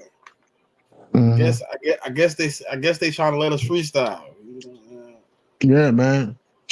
One take I got on the I got on these now, so. Oh, my things will be here tomorrow too, bro. Yeah, I know. Yeah, I was checking hoping, too. I was hoping it came today. I went to the post. I went to the post office. I was like, So this in there. huh? This in there. Yeah, I like that. Inside the nest. This is in there, and then the other two, the corner boys, and I got Eagle Dogs in there for you too. Oh, you did I thought you did the other one. No, because I switched it up at the last minute, and then I didn't have that design anymore. Oh, you went with I had to switch it up. Hey, he got the new Slim Reaper church, man. I don't know if y'all hip. Mm-hmm. You need to put the pictures out on Twitter. Miss Ash just got another shirt for me too. I gotta mail it out tomorrow actually, and it'll be on the way. She just popped up again. She got the great Eagle Dog. So, but yeah, I do gotta post more. Channel, I do gotta post up more. I was waiting for a Miss Ash picture, but she never took a picture. Hey, Miss Ash, next week on the show, man, we're gonna need them pictures, man. You got 2 shirts and we ain't got 1 picture.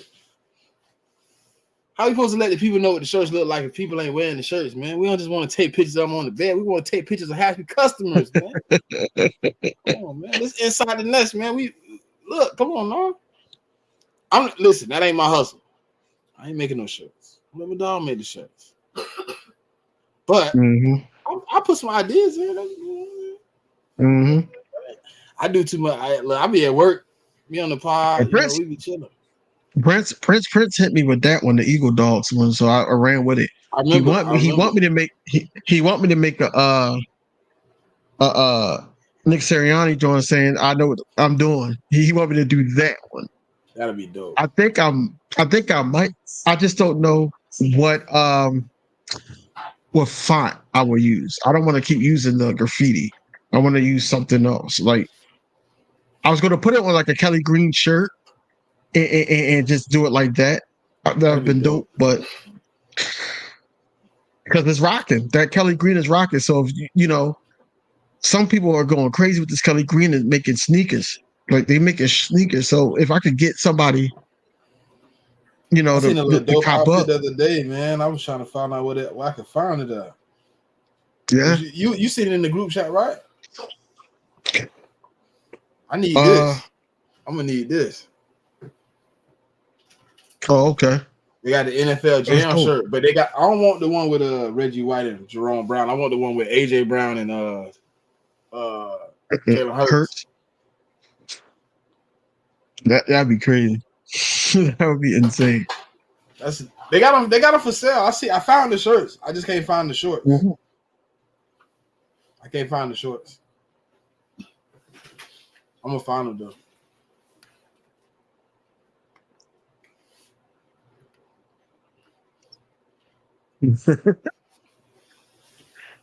You take out the sheet. All right, y'all. We hitting that 2-hour mark, man. It looked like DV. Looked like you jinxed us.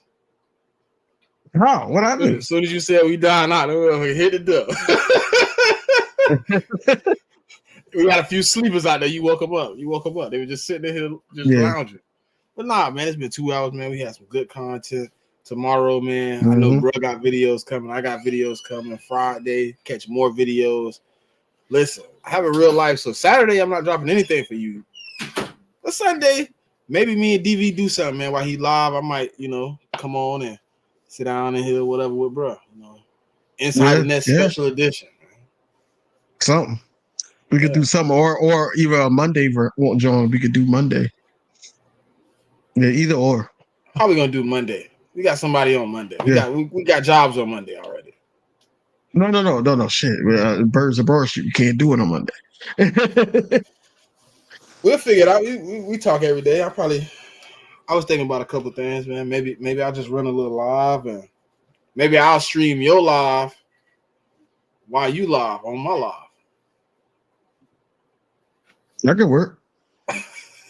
They're gonna keep asking, "Are y'all both there?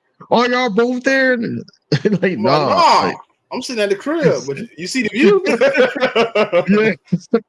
See the view. that It's could looking work. nice. I ain't in Philly, but it feels like it. Nah, but yeah, That I could know. work. I gotta get a battery pack for my phone, and I do got a camcorder too. So whatever I don't catch on the phone, it's gonna go up on the repost. Yeah, y'all gonna see a lot. Sunday. I'm not.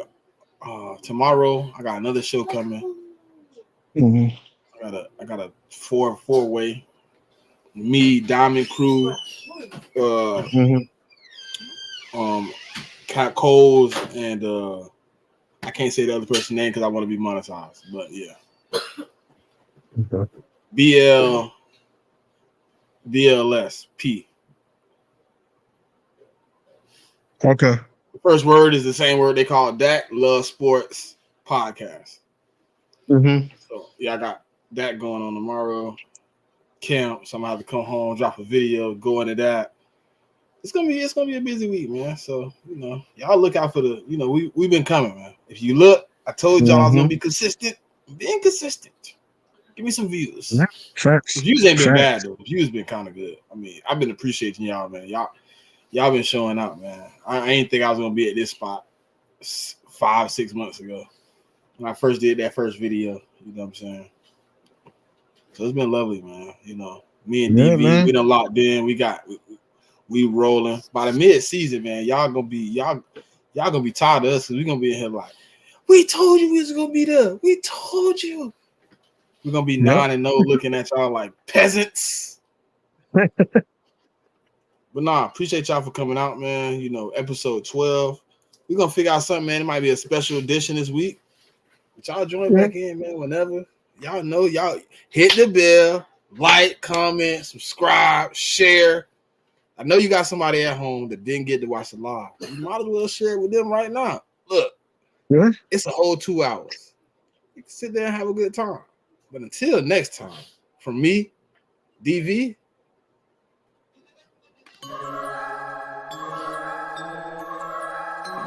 But to tell me I came out with DeAndre Swift over Bijan, Jordan Davis, because still play the same.